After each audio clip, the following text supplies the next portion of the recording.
This week we're headed to the Falklands with Stuart Urban's The 1982. Falklands. Not the Falcons. Falcons. We're headed to the Falklands. I don't know where the fuck we're headed, but we're somewhere. Well, come to New England, you'll see how we fucking say it, you schmuck. Falklands. Like the land of Falk. All right, go ahead. God.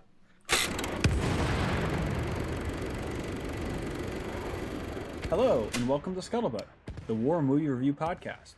We're happy to have you with us as we take a look at films from the dawn of cinema to today. We aim to provide a raw and unapologetic review of each film's cinematography, historical accuracy, and delivery. In the process of analysis, certain details will be revealed. These spoilers are only divulged to ensure a fair assessment of each film.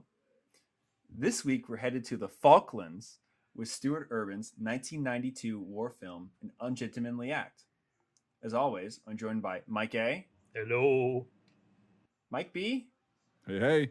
And Nate. Going down to the Falklands. We're going to get some car keys. The Falklands. Falklands. Falklands. Fuck you. So guys, what do you think? You schmucks. Oh, man. Well, anyone want to go first? Or should I just go first? Just go first. You want me to go first? Okay. Yeah. Okay, well, surprisingly, I thought this was a very good movie. I'll just say it right off the bat.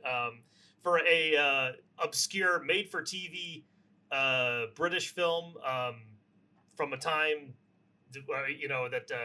it's kind of obscure to find it. We can talk more about that. It was a little bit of a chore for us to find this movie, but it's a very obscure thing in terms of history for us Americans, and I thought it was really, really interesting and really well done. And we can get into more stuff, as we go. But I just right off the bat, solid, good, made-for-TV movie.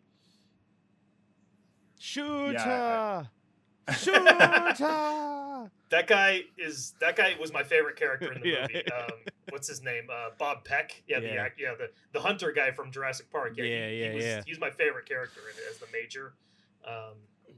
He was a badass.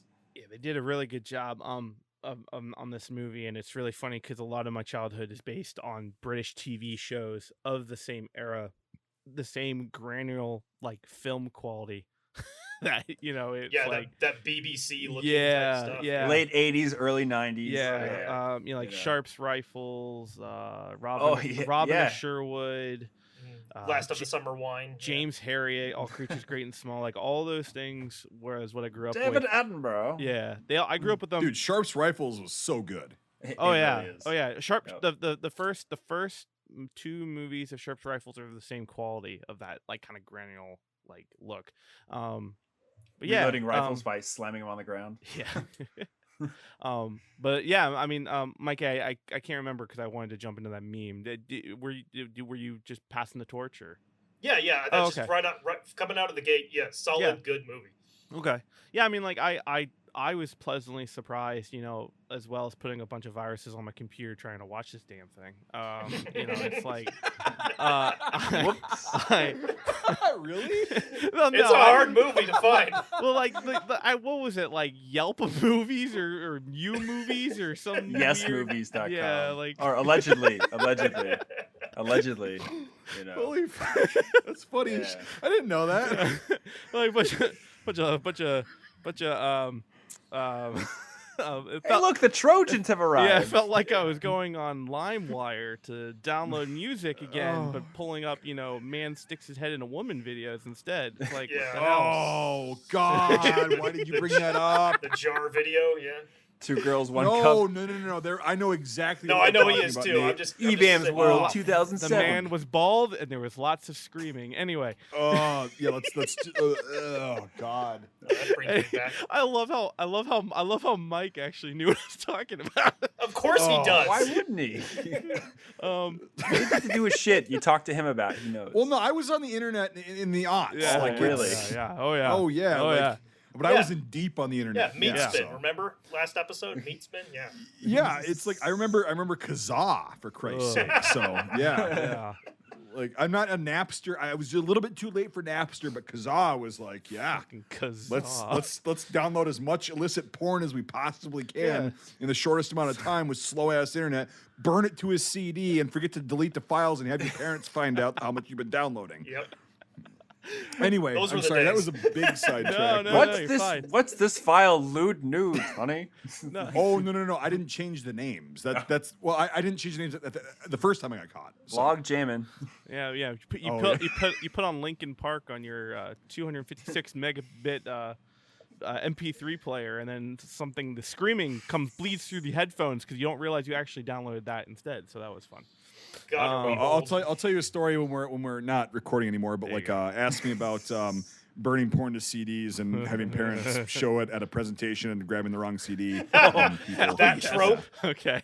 Yeah. Okay. All right, This yeah. is anyway. I'll I'm ask. sorry. No, I'm sorry, I it's fine. totally derailed Yeah, that. normally Yep. we derail when the movie's crap, but no, this movie's really Yeah. good. Yeah. You know, I'll give a brief thing of what I really liked about it. You know, I the nostalgia of the film quality and the production quality really was reminiscent of a lot of my childhood and other films of the time, which I love and normally have really good quality. The thing that the effects, the practical effects were amazing for the time. Holy crap! Like Yeah. I that love is the tracers. yeah, and it's so Insane simple. tracers. It's so simple. It's just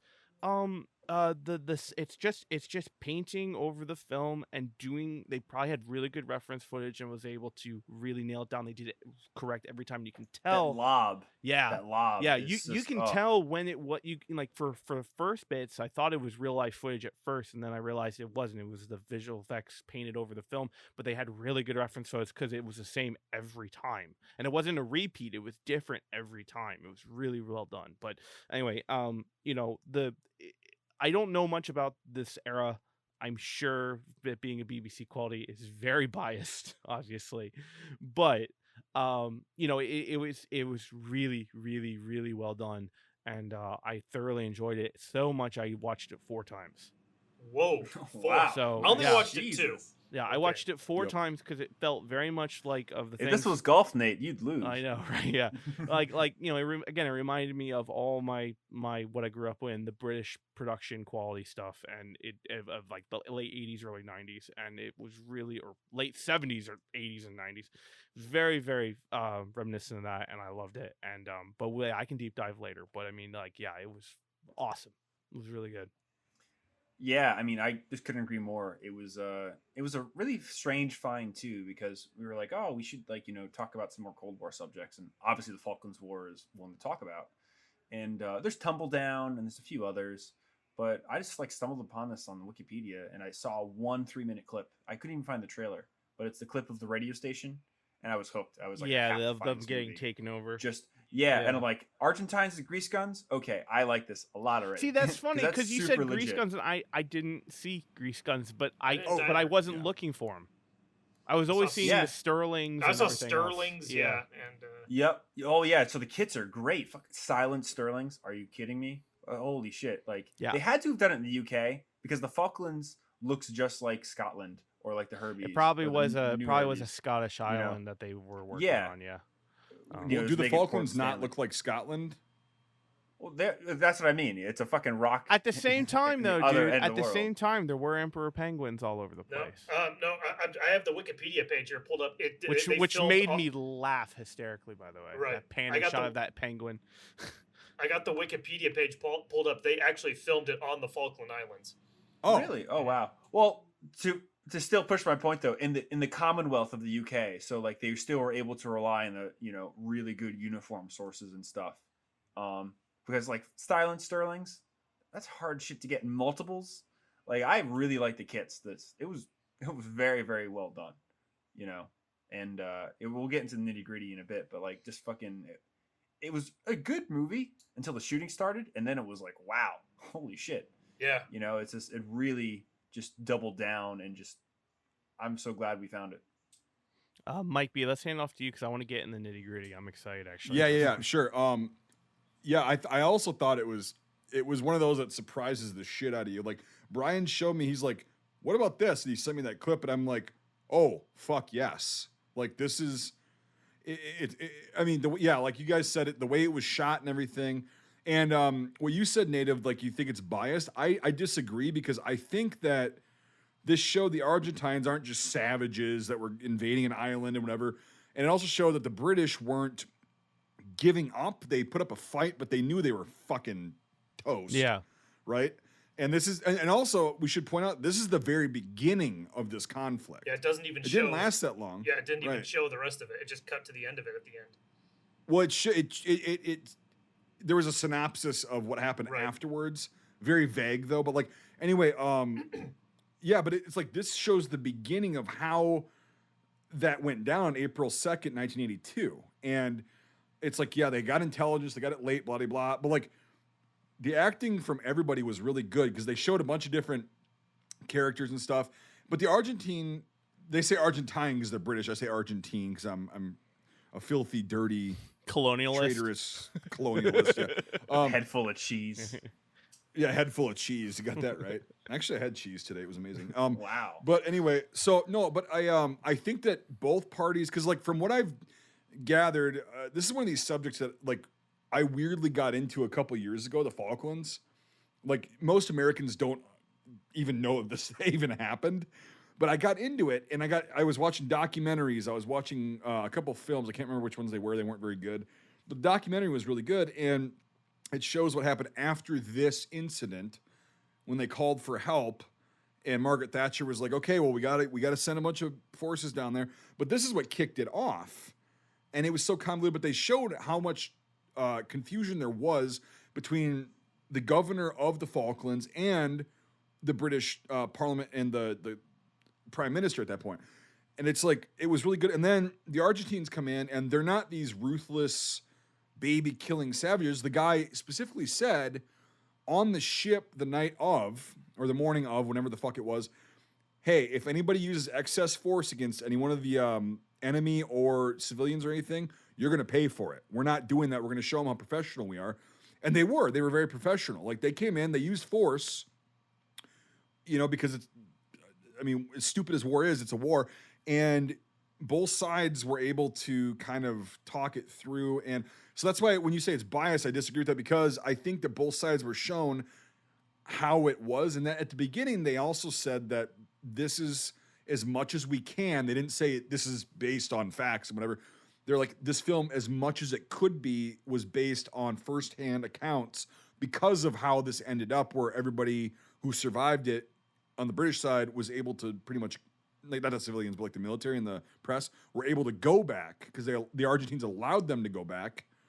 And so that's why we have this. And it seems like they didn't portray the Argentines as the typical invaders like every other country has in the history of being invaded, right? Right. So, I mean, like, well, the bias thing comes from mainly, I think, just main characters that are representing the Argentinians. You get that guy who's like Anglo-Argentinian or whatever, and he's a kind of pompous an prick, asshole. and he steals everything and won't let them take the flags. Like that's what I mean. Like more of like character villainous kind of things. That sense, not necessarily the representation of the movie as a whole, just characters and things like that. Because again, it's like I don't know the history enough to say whether they are biased or not. I would have to assume that maybe they are slightly biased, being a BBC, being funded by the BBC and British television. So that's just an assumption. Whether that is true or not, that's just my right. Yeah, and personal take that's a on good that. thing that you brought that up because we can discuss Yeah. that. So I would say that was probably my least favorite part of the film, is the Irish. Yeah, that Argentine was guy. that was bullshit. But he's just yeah. an amalgam. He's an amalgamation of like a lot of different people. Right. And you think about early '90s in the UK, pre Good Friday, IRA stuff. it's on it's like if you're gonna make a hometown connection, because honestly, if you're gonna make a real connection, he should be 6'6", blonde hair, blue eyed, and talk with like a thick accent. Because how many Nazis ended up down there?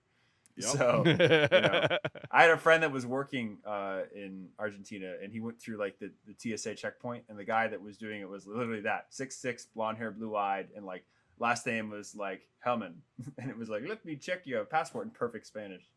So, but so I mean, that is probably my least favorite part of it in the character. And again, it's just it's a filmmaking amalgamation of just people like, hey, we want to show Yeah. that there was some bit of brutality coming here, so here he is, whoop, okay, and they're gone, like stealing the flags. It's stupid. But You're also going to have that asshole in any yeah. military unit, and even as well checked and well kept as your unit is, There's still that going to be asshole's one. still going to pull some shit like that. But yeah, you're right. It had to be the Irish guy. You know, it's like, yeah, well, okay, well maybe it was, but who knows? Like, I could be wrong, but yeah. yeah. I mean, well, yeah, we just don't know. And but yeah, no, I see where you're coming from.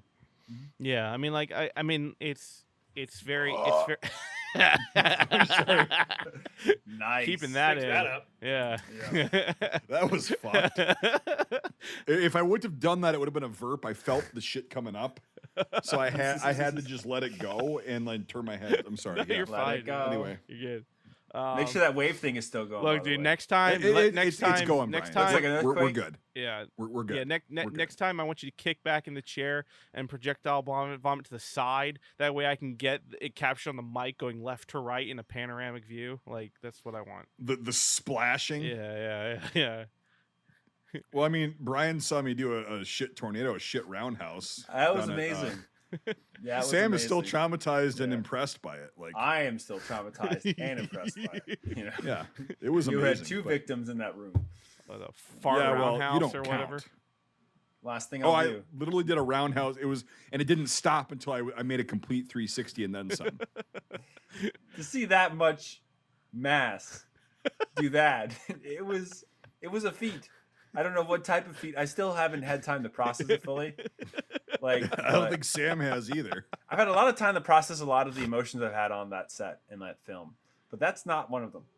So, you know, Yeah, that's I to just be wish there would have been determined. more witnesses because Well, they have to I take you don't. two's word for it. I don't, because I feel like Anyway, we I'm absorb sorry. something for them. I- But I'm anyways, sidetracking this again. No, I'm sorry. you're I was talking fine, about you're farts fine. and shit. Dude, that's you what- know? fucking shit stories. It's an editing. I'll throw this out. I'll throw this out there because I got this. So I feel like this movie has two different parts. There's the pre-combat aspect and there's the post-combat aspect. And like, I really like the pre-combat aspect because I got like a Jaws kind of feeling. Like, you know, the beaches are open. Like, you know, nobody knows what's going on. Or like a pre-Tora kind of feel. I really liked how the ball was kind of up in the air while you see the Argentinians like going across a fucking golf course and all this stuff happening, you know? That's one thing I wanted to talk about was that I like the slow build. Honestly, it's like Same. Yeah, yes. yeah, Yes. You're gonna probably say what I was Right. thinking. So go ahead. I yeah. love the slow build and the fact that like, you know, everyone in the first half are kind of have this attitude like, is this really gonna happen? You know, it's not like everyone is, oh, this is the moment we've all been waiting for. Everyone is more like, is this real? You know, like I really like the governor character Rex Hunt. You know, Governor Rex Hunt, because he's such a fish out of water. You know, he's like, this is not what I really am, you know, trained for. I'm not a military leader or anything like that. And like, he even says at one point, like, well, this is my first solo flight, and they're not even giving me a parachute or something like that. Yep. Yeah. Yep. And he Yep. talks about Saigon too in it. He actually Right. wasn't Saigon. That was real. Yeah. Like he escaped in April '75. I I bet.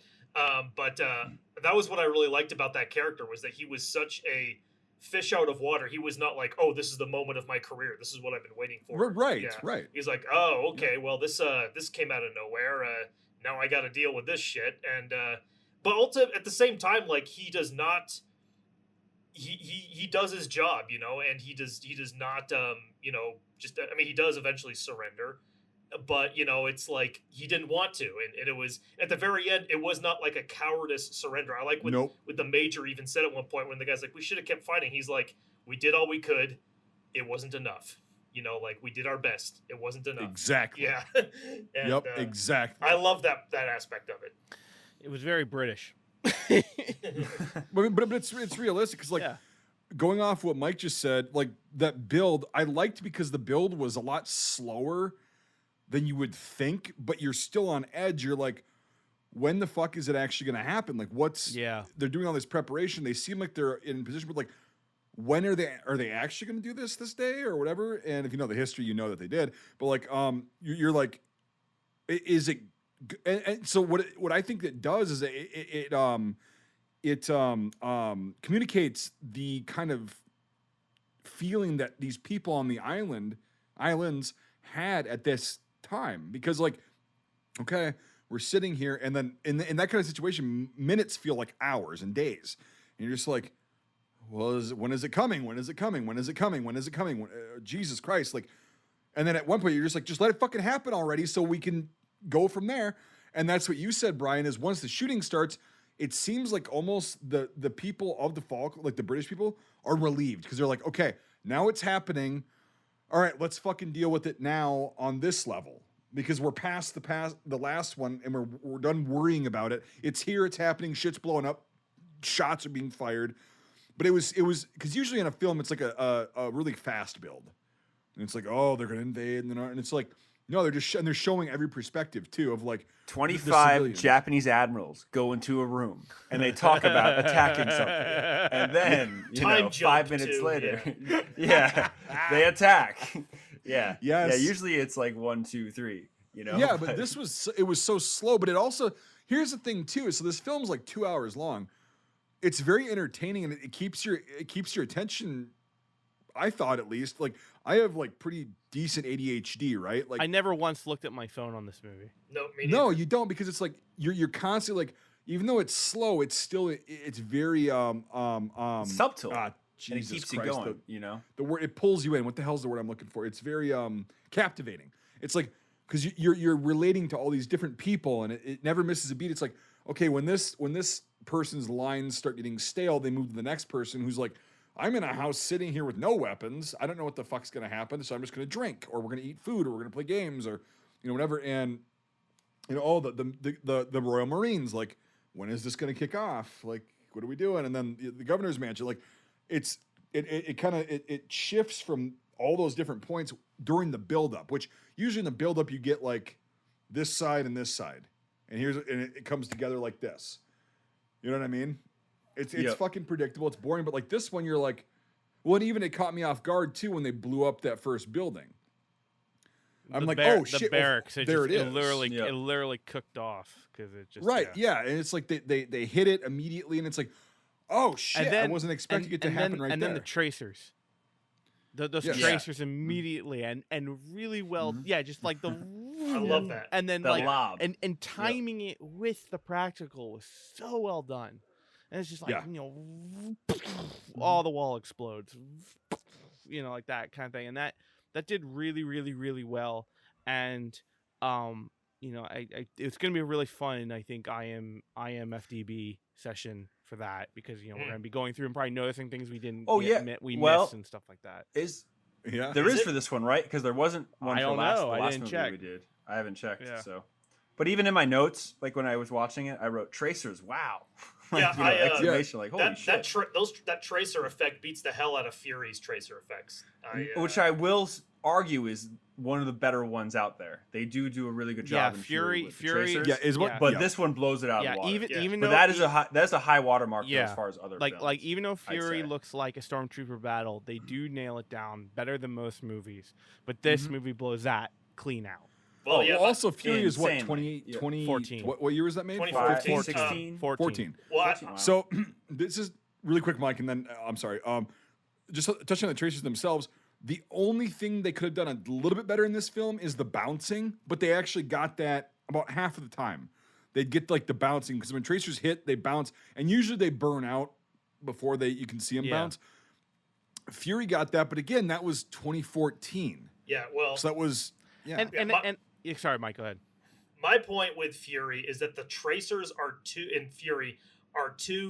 perfect and precise with the way that they look. They look too it's like lasers. When they lasers, like when you see a tracer like bounce and you're at a certain angle, I mean you see it arc, but in Fury it's just like straight. It's like that. It's like, no, it's not what it looks like, and it doesn't slow down either after it hits the ground. It's just too laser like in Fury. Like I like the tracers in this because they look like real bullets. They're not super long lines, and they're slow, and then they're really fast. But and that's what real tracers look like.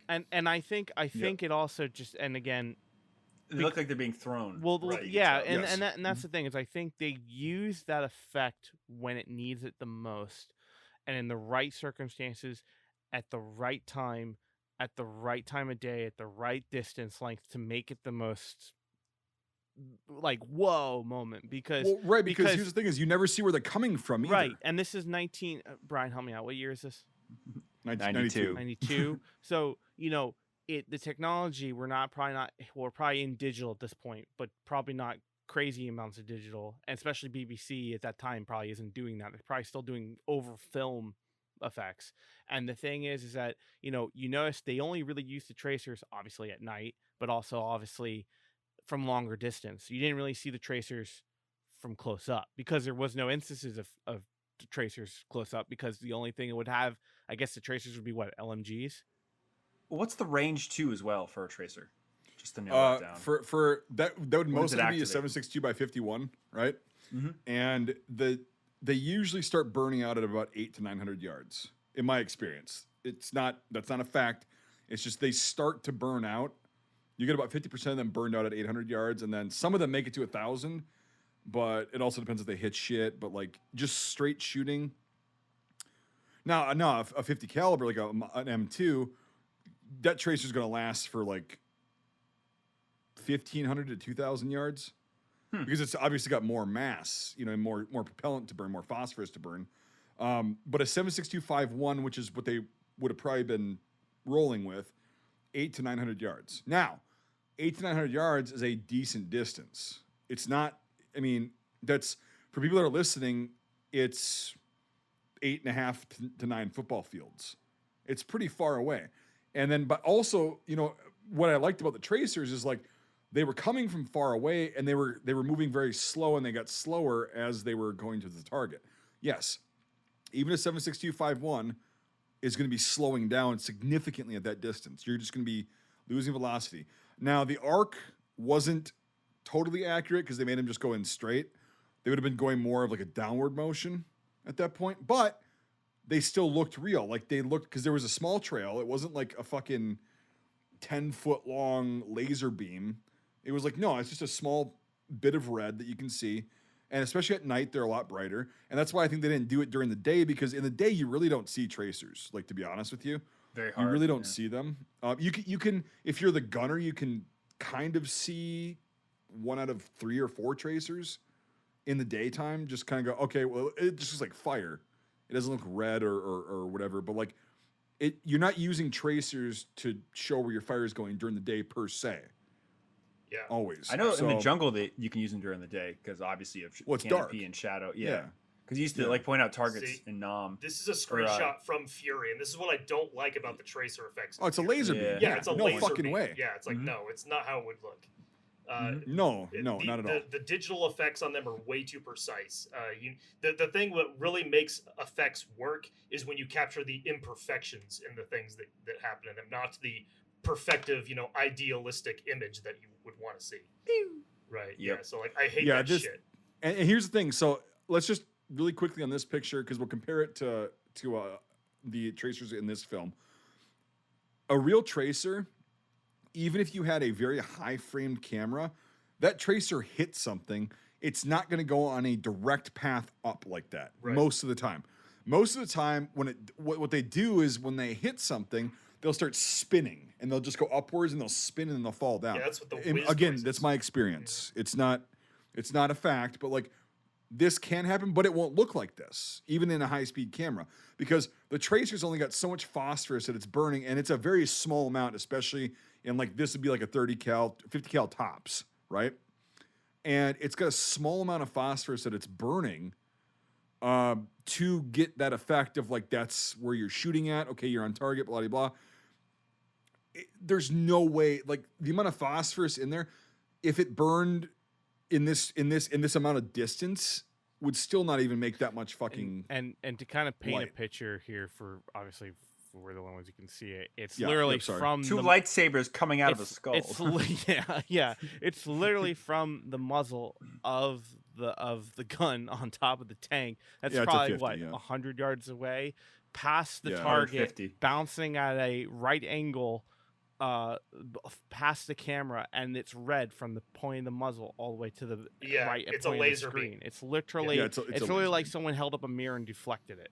Right. I when I was doing work for the military, where we do combat training, where you'd film combat training, like at night. Sometimes they go into the night, and like you could go out onto a lane where like they would be doing like live fire, like targets and stuff like that with tracers. And when you'd see them bounce off the ground, this is what I'm talking about in terms of I've seen this before. And like when they bounce, you can see the tracer bounce, but then eventually, like when they're still in air, they'll just go out. Like they'll just stop burning. Yep. Yeah. Exactly. And that's what I've seen. That's what I saw when it was like, whoa, you can see them bouncing. And then all of a sudden, just boop, just gone. Yep, they go out, and then they're still really hot. But like, yeah, they go out, and that was probably, I don't know what you were doing, like SAWs, M4s, or even a 7.6251. That was from what I wasn't too close to the weapons, but it was the rate of fire. It sounded like a 50. So it was a slower rate. It was like boom, boom, boom, boom, boom, boom, boom, like that. Yeah. Yeah. Okay. Yeah. So even a 50, like even at 1,500 yards, which, to be fair, a 50 cal like that does go very far very quickly. But it's not going to look like this. It's going to look like what it did in the film, where it's like it's a little tiny. It's an optical illusion. It's a little tiny stream of red fire, or whatever color that they have. The Americans and these guys had red, coming out of the back in a little tiny jet. It's not propelling the round at all. It's just burning, literally. And it's not that much material. And so at a certain distance, it's just going to go out. Yeah. And if it bounces, a lot of times when it bounces, the reason you see them go out right after they bounce is it kicks a lot of that phosphorus out of there. Mm-hmm. You know? Yeah. And yeah, Fury, yeah, it was I not just as look egregious forward as some, to our but Fury yeah. episode. Well, I don't, because Oh my God, dude. Well, but it'll be good though, because we'll flesh everything out. We'll get some But cool anyway, experts so on. But no, in this film, like when I said that they didn't have the tracers bounce half the time, that's not a dig at them really, because again, 1992, and also, And the comparison to other movies at the time did it wrong consecutively. Christ. to today, yeah. And they still no, do these it tracers come in and you see them, and also a tracer's every 3 to 5 rounds depending on the weapon you're using. Yeah. Right. And so it shows that they're hitting and then shit's getting kicked up and whatever because of all the rounds that are in between the tracers. So that was a really good touch. Yeah. Talking about really good impacts, what about the and then I'll go into my next subject. That the impacts shooting the guys on the second floor from the bottom of the stairs. How well timed that was. Oh. Not bad. Not bad if you think about it, because normally they go, okay, we're gonna sell these off, just dump half the mag. And it's like it was almost verbatim of this line he was drawing. Like I've watched that scene a bunch of times, and there's maybe like 1-2 shots that don't quite line up, but man, it was like perfect in terms. Yeah, they hear him, and then the other guys they don't fall down the stairs because they're hit. They fall on the stairs because they're like, fuck, Terrified. yeah.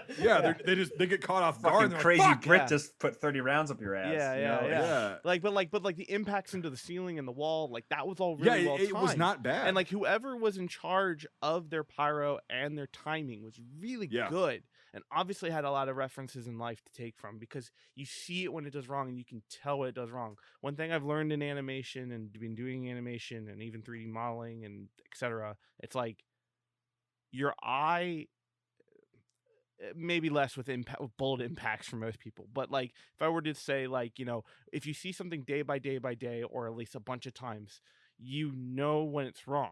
Like the human face is incredibly hard to model in 3D space because you see the human face every day. Yourself, other people. So when you do like proportions and you do it maybe not to the spec, your eye immediately goes, that's wrong and I don't know why. It can be the same thing with impacts within movies for us in that sense, because we see it done wrong countless times, or you can see when it may be done maybe sloppily, and like you can tell very immediately. But for this one, I've watched it 4 times, and like I'm sure if I went frame by frame by frame by frame by frame, I could see it. But like in terms of the viewing, it's like every single impact, nothing looked like. Well, no. It wasn't frantic. It was just well placed shots, because it's like there's guys above us. The only thing that I would criticize them is, again, and it's for film, I get why they did it, is in real life, you're not going to have that big of an impact. Correct. Yes. It's to show it for film, yeah. It's a show through for light, and I get that, but I don't know if you can get away with that or away with showing it the way it actually, because in real life it'd be a 30 caliber hole going through wood. Yeah. And it would start tumbling later if it did to make a bigger hole, but it would be out of the floor by then. Yeah. And that's the only criticism I have. But like the placement and the amount too, it wasn't. Yeah, like you said, it wasn't just this Rambo like shooting through the fucking floor. It's like, no, these guys are going. Oh God, they're right above us. Right. Bam, bam, bam, semi-automatic, because the L1A1 was semi-automatic, which we can talk about in a second. And they only placed like what 10, 15 shots between the three of them. Or four of them, Yeah. and then you hear the Argentines screaming. They got hit, and then those other two guys fall down the stairs because they're just like, again, fuck. And then it's over. It's over too. Like it didn't drag on. No. It wasn't like this fucking And the guy on the stairs, I think they had Sterlings. Yeah, I think we used Sterling Because it was on the story, captain. right? It was like the major, the captain, whatever, the second commander under the Jurassic Park guy. Which I will jump into that real quick. There are a lot of now pretty high grade B British actors in this movie. Yeah. Yeah. Oh yeah. You had like one of the police constables. yeah, the I forget police his constable. name, but- He's in Breaking Bad. He's got huge ears. Yeah, That's it's who it Elliot. is. Yeah. Yeah. Or the police deputy or whatever. Then you have the constable. He's been in stuff. Mhm. A lot of the soldiers have been in stuff as gangsters and like movies like Snatch and things like that. You have Yeah. Blythe? Littlefinger, Blythe, Blythe yeah, from Breaking Bad, Yep. or not Breaking Bad, Oh, Band of Brothers. Band of Brothers. Other BB, other Yeah, BB. other Shut up. BB. He had meth in his jumpsuit. Yeah. That's why Yeah. he was all fucked up. Yeah. Blythe. The commander. The commander who was in the stairs. He's been in stuff. And then Littlefinger from Game of Thrones was in it as well. He had no speaking Really? Who was lines. he? Yep. He was one of the three guys on the beach, and then he was one of the three guys in the house. He was the radio dude. Oh, I didn't Yep. know That's that. right. He has yeah. no lines though. He grunts Yeah. and like speaks maybe once, and then that's it. Very, very, very early in his career, I think. Wow. But yeah, no, like there were a lot of like now pretty predominant British actors in this all the way through, and it was really, really interesting. Where was the radio show? What was radio show? God, what was the radio host guy in? Because his face was so familiar, but I never looked him up. Don't know. I don't remember. While we're I on mean, the subject, I'll just say I loved the radio scenes because they just show how small the community was. Oh You yeah. know, where they're like taking phone calls and they're like, okay, And know, putting talk it up over to the here. mic, yeah. Yeah, and it's like, oh, the prime minister's calling. 1 second, you know, Speak. or not the prime, but you The, know, the governor, yeah. you know? Speaking Yeah. speaking of like a small town, I really liked the guy who was Scottish. Who was like, "I'm gonna lose my pension." He was walking around with a Yep. white flag. Like, Yeah, Yeah. fucking. I just got to go to work, Yeah. man. I just got to go That to happened work. in Ukraine and So- shit. some People of were us like, have to hey, go you to know, work. Yeah. Yep.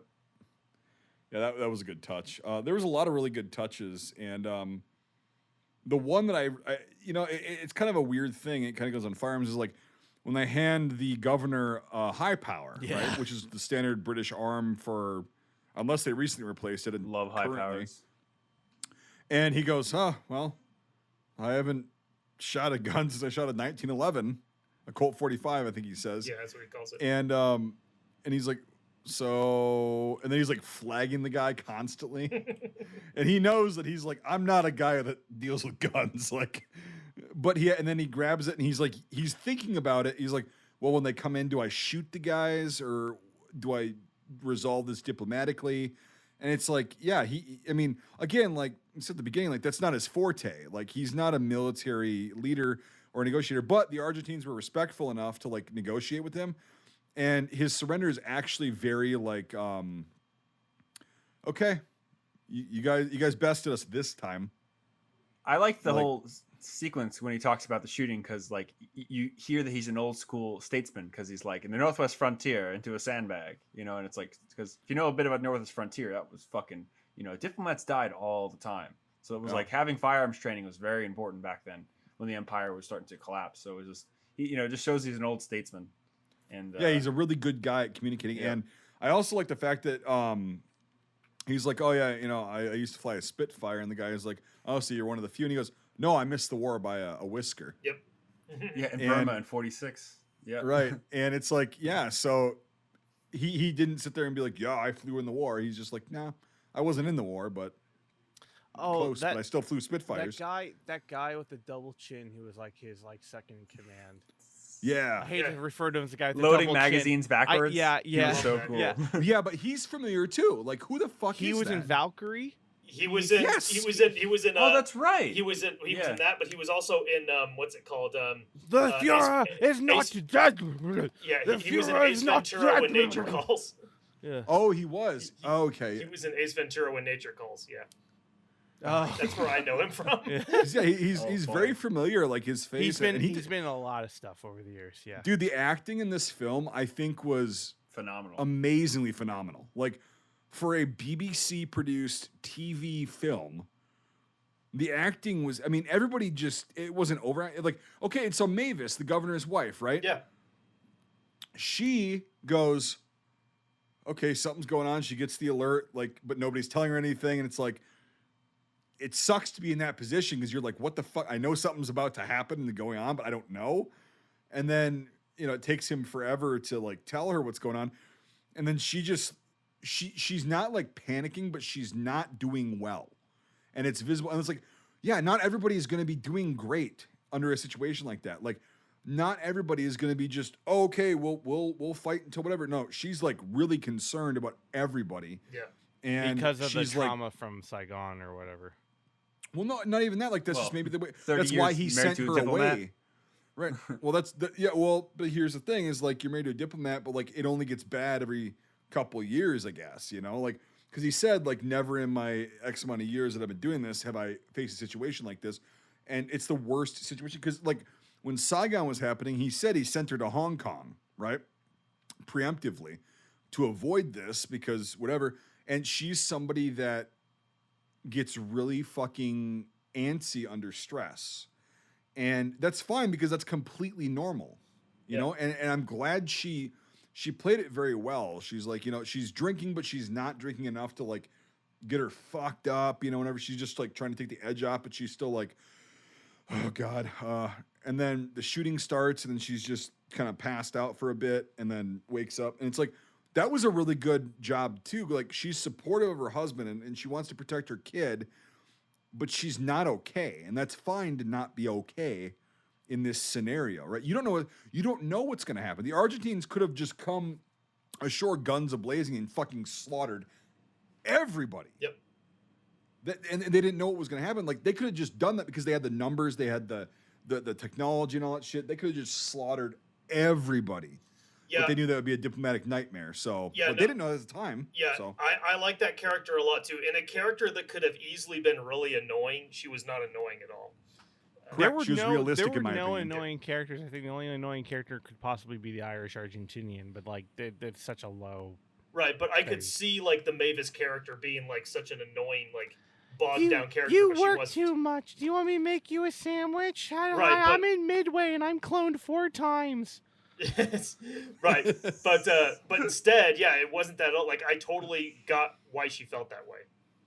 Oh yeah, and then her reaction is like when he says that they're gonna have a meeting and that blah blah blah, and she goes, "Well, I'll make what did she use the word? I think she said, something of lasagna. I think she said a vat of lasagna. Yeah, it was like a vat or like some Yes. very British fucking term for a lot of food at once. Yeah. I'll get the spotted And- dick.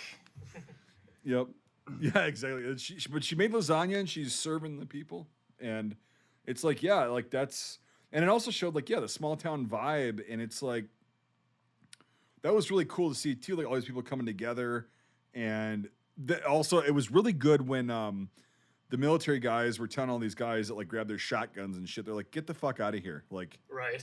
like you don't need to die. Like this is like Yeah, his butler. No. Yeah, he's like, Was I it like it's the, hard butler and his gardener or whatever? I don't know. yeah, I he's can't like, I'm remember. gonna shoot. yeah. That scene I liked a lot too. First because, guy that takes the flag down. Right. That Yep. I liked a lot too, though, because like when the governor's reaction to that is like he says I'm gonna shoot the first guy who tries to take it, the first RG who tries to take the flag down, and he's like, he kind of stops and he's like, he has to like think about it, and he's like, did I do something wrong, sir? And he's like, no, but You know, it's like he doesn't know if that's the right response or not, because again, this is Right, not, he's trying to figure out how to mitigate that situation. right, you know? exactly, and I loved it. There wasn't a lot of I think it's something I think we're kind of like we're wanting to talk about, we haven't quite yet talked about, is that the writing in this, even though it might be cliche, it didn't feel bad. It wasn't cliche. I No, didn't but find any of it. Yeah. I don't mean cliches in the sense of like this is the same thing Yeah. over and over and over again. I mean, like, you know, you could see where it could be cliche. Oh, yeah. Oh, yeah, yeah. Like a war movie can be cliche, and that's what that's what I'm trying to say. Is Yeah. that, you know, No, it it's didn't. understood. They were able to make something that could possibly very much have the lineup to be very one way, and you know, the dialogue, everything just formed its own path, and I don't know how to describe it. It's a very unique movie in a formula that at the time is something that's probably not necessarily the Falklands, as Brian says, but like, you know, the Fuck the you. fuck are you, yeah. But like, you know, just the I don't know how to quite say it.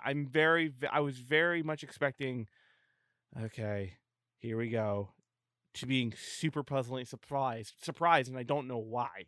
Like, I don't know why I would assume it would be one way, and it obviously is not. It's not that way. I don't know. I'm rambling. They just presented it the way that they just presented it the way that people talk. So go ahead, Mike. I think it is, as what you're saying, it is completely anti-cliche. I mean, you know, you would think that it's a movie that's very biased. It's not. You would think that the main character, the governor, is a gung-ho kind of guy. He's not. You would think that his wife is super annoying. She's not. You know, it's very anti-trope, anti-cliche the whole way through. It could easily have fallen into those cliches, like what you're saying.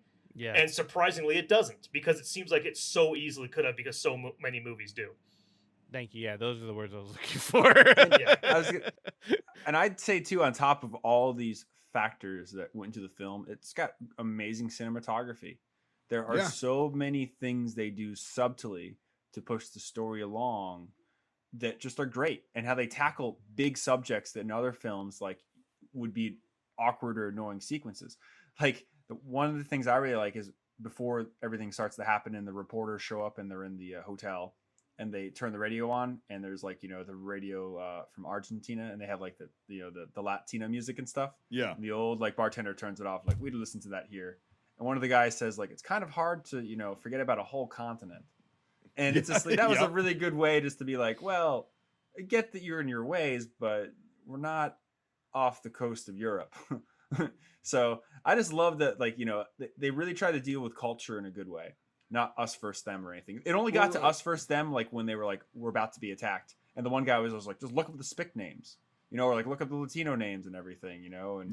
And that was the only time where like it ever got heated between the Spanish and the English, but the rest of it was just like very cordial, and it was like, well, we're living here together. You see at the bar, like there's you know, British people and Argentine, you know, people sitting at the same bar drinking together and whatnot. And then, you know, on the night of the invasion, when they got the news, like they're sitting there playing kind of like tango music, like Argentine kind of style music, and everybody's having fun. And then, you know, it's like, okay, yeah, that's how the people were on the island, and the government's a different thing. But then, so I want to get into the shooting a little bit and kind of describe. So the shooting starts. The British have L1A1s. The Argentines have FNFALs. I want one so bad. I want that one so I love mine. bad. Oh, L1A1s are amazing, dude. I want one so My bad. suit scope. Oh yeah. I used to have a fucking Trilix, like, I hate the optic, but they look really cool. Oh yeah. Mine, I had to sell it back in the day, Upside but, down like, for no reason. right. But actually it's very effective. But and so the Argentines had the fully automatically capable FALs, right? They're one of the only countries that ever adopted a fully automatic FAL, which is interesting. And retained it as well. Yeah. And retained it, yeah. But anyway, in the film, you know, the Brits are using the L1A1 SLR, the Sterling, blah, blah, blah, the high power. And so the shooting starts. They get into that house, and they drop those two Argentine guys outside. The first guy is the the officer, and then the medic, they drop him because they don't know he's a medic, blah, blah, blah. Yeah, this is really a bad podcast for spoilers. There's a warning in the beginning. Yeah, I know. That's why I was like, yeah, we should probably put something in there. Spoilers. When you find this super obscure film and you want to watch it, and you already know what Spoil the happens. shit out of it. Yeah, right. No, but it's really not taking anything away because like it's visually very it's a good watch if anybody can find it. Sure. Anyway, so they drop those two guys. They don't fucking once they're down, the threat's eliminated until the guy pulls out a grenade and they're like, well, what the fuck do we do? He's like, well, if he goes to do any action, like drop him, but other than that, just he's down. Like the threats, and it's like, so that's how warfare is supposed to be with the rules, quote unquote, of war. And it's like they show that, and these Argentine guys are just sitting there suffering. And it's like, well, that's really fucked up for the guys inside to see. And that's why some are like, let's just fucking shoot him. Sounds familiar. Anyway, so it's like, but they showed that, like, because I mean, in the initial attack, like the Argentines get their asses kicked. If you're talking about numbers, they were still respectful, they were still professional, they still played by the quote unquote rules. I when I say rules, I hate that fucking term because war is so shitty to begin with. I don't think that rules it's a good way to put it. But anyway, you guys know what I'm saying. So they abide by the rules. The Argentines do. And so do the British, the Royal Marines and the Falkland Island Defense Forces. They abide by the rules, So it's like everybody's abiding by the rules, but they're still shooting at each other constantly. At the beginning, when the governor's like, no, these are all wooden walls. Like, there's going to be no firing in this town. It's like, yeah, it's very true. Like, if you start shooting, like, nobody is safe. And we see that when the shooting starts. Love that. The fucking pipe gets hit in the wall. Yeah, and the fucking water starts coming out. Yeah. That was just you never see that. You never see details like even that. Even in Stalingrad and all these fucking and movies. Starting a fire, at least you think originally. Yeah. Well, yeah, it's dripping on the fucking outlet, and it's like, I was actually worried and concerned. I'm like, is that going to start a fire? But they would probably just short it out and then, short circuited and all that shit. Luckily, because it's like, yeah, then you got a fire, like the whole place is burning down. And then she walks through it with the lasagna and gets shocked to death. The lasagna looked really good, by the way. But anyway. Dude, I haven't had dinner yet. That sounds so amazing right now. Yeah, me either. So you were late because you said you had to eat it. I cooked for everyone else, and I didn't cook for myself. Oh, okay. Yeah. So who's gonna cook for you, Wendy's? Myself. Wendy's. I thought you were gonna say something pretzel pub chicken sandwich was the best thing ever, and they should all go out of business for taking that off the menu. I'm just saying that right now. Bastards. I thought you were gonna say something. Fucking bastards. Go get a fucking Baconator and shut the fuck up. I thought you were gonna say something like, "Yeah, I had dinner, but I haven't had second dinner yet," or something like that. Well, I mean, that's kind of. He hasn't done a bang, you know. Yeah, So. Yeah, we've not done a bang bang. Oh, a bang. Yeah. So we're fucked. Oh. That's no, bang Jesus. bang. I know. Wait, Nate, do you know what a bang bang is? No. Oh, what? Oh. Is it a sexual You don't know what a act? fucking That's all bang I know bang what a is? bang bang is. Okay, take a minute. Tell them what a bang bang is. Oh, dude. So it's from. You ever seen the show Louie? No. It's Louis C.K.'s show. I remember. I remember of it. Yeah. Yeah. So there's an episode where him and his brother, another comedian in real life, who's a really rotund individual, they're like, yeah, tomorrow we're gonna go to the gym and do all this shit and blah blah blah and all this whole life that we're living, this unhealthy life, it's over. And then he's like, oh yeah, agreed. And he's like, so bang bang, right? And he goes, bang bang now. And so what a bang bang is, I'll keep it short so we can fucking move. Right. Is you go to one style of restaurant. It has to be a different style. So this comes in later. So they choose Indian. They go and have a massive meal at an Indian joint. Smorgasbord. Right? Uh-huh. Oh, fucking everything, right? Right? They have a massive meal at an Indian restaurant, right? And then immediately you go out of there and you go and have another meal that's a different genre right there afterwards. It's bang bang. Uh-huh. And so they choose a diner. And they have, oh yeah, so Indian diner. You can do it. We have to do the premiere Reveille. Do a bang bang. How to finish it. Oh fuck, man! Like Dude, I've done it once Casting or tried crew. to do it. It's really bad. Yeah, what was yours It's- again, Mike? What did you do? It was pizza, so Italian, Chinese. Oh, Oh yeah. It did not work. We tried it. It was a fucking miserable experience for 2 days. I think it works And- then. and Oh, a twofer. MSG and fucking dough flowing through my yeah. With veins your for 2 days. with your genetics, it probably would be like awful right now. Well, yeah. Well, I didn't know I had celiac at that point, but like it was. The pizza was good. It was in St. Paul, Minnesota, and it was. I love that place. I would go back there if they had Minnesota. gluten-free crust. But like, anyway, so anyway, it was that, and it's just not realistic. It's something you see on a TV show, and you're like, hey, I'm gonna try that. Just kind of like the Riot Punch, and It's Always Sunny in Philadelphia. Yeah, we did that back in the day. Also, not a great idea. It's just an idea that some clowns came up with, and they're Right. like, "We'll put it on a TV show," and then retards like me try it. And we go to and Walmart then we'll and do get it the- again. my- We have to Get do the a bang fucking bang. blue jug of shit, and then Let's dump. let's a do quarter of like it. hibachi Waffle House. Oh my no. Well, No. that wouldn't be bad actually. I think it might work. Wow.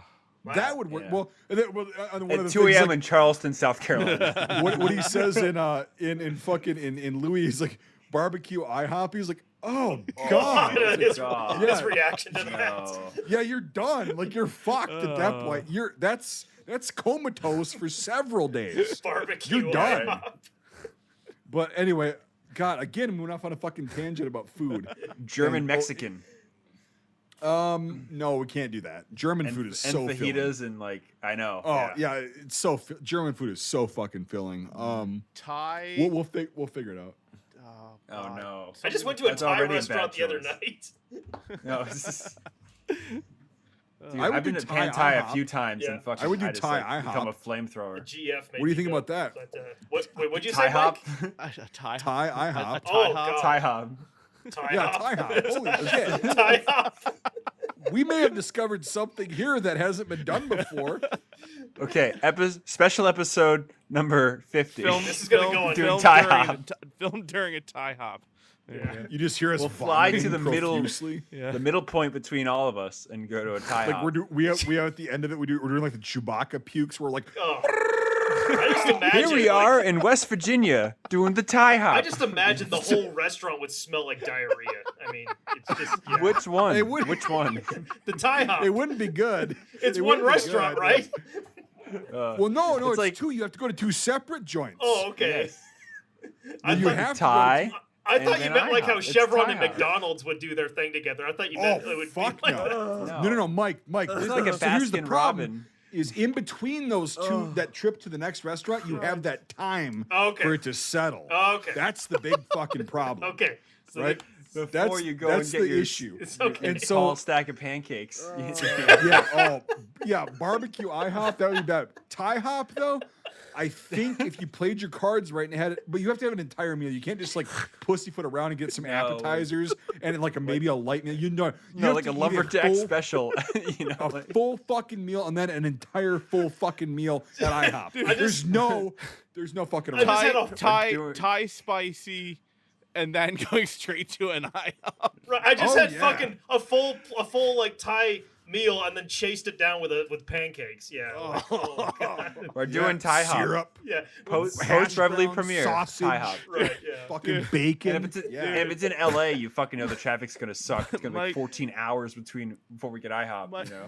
Mike B, you fucking Chewbacca vomit. Just sound like a chair skirting on a kitchen floor. I fucking just Well, I've died. heard it. I've done it. I've heard it. My friend, when we back in the day, like Dude, it was you can very. cut this it out. was, I'm sorry. No, it was very accurate. It just made me. Yeah, I know because I've heard it a billion fucking times. Because my friend used to scream puke when we drank, and he'd be like, and I'm like, shut up! Like people are trying to sleep, and he's like, I'm fucking dying. I'm like, no, you're not. Drink water and shut the fuck up. And like, that's how it went. Like, I have the to hold your Chewbacca fucking pukes. hand. John, I don't Yeah. want to drink anymore. Shut the fuck up. Right? Yeah. It's.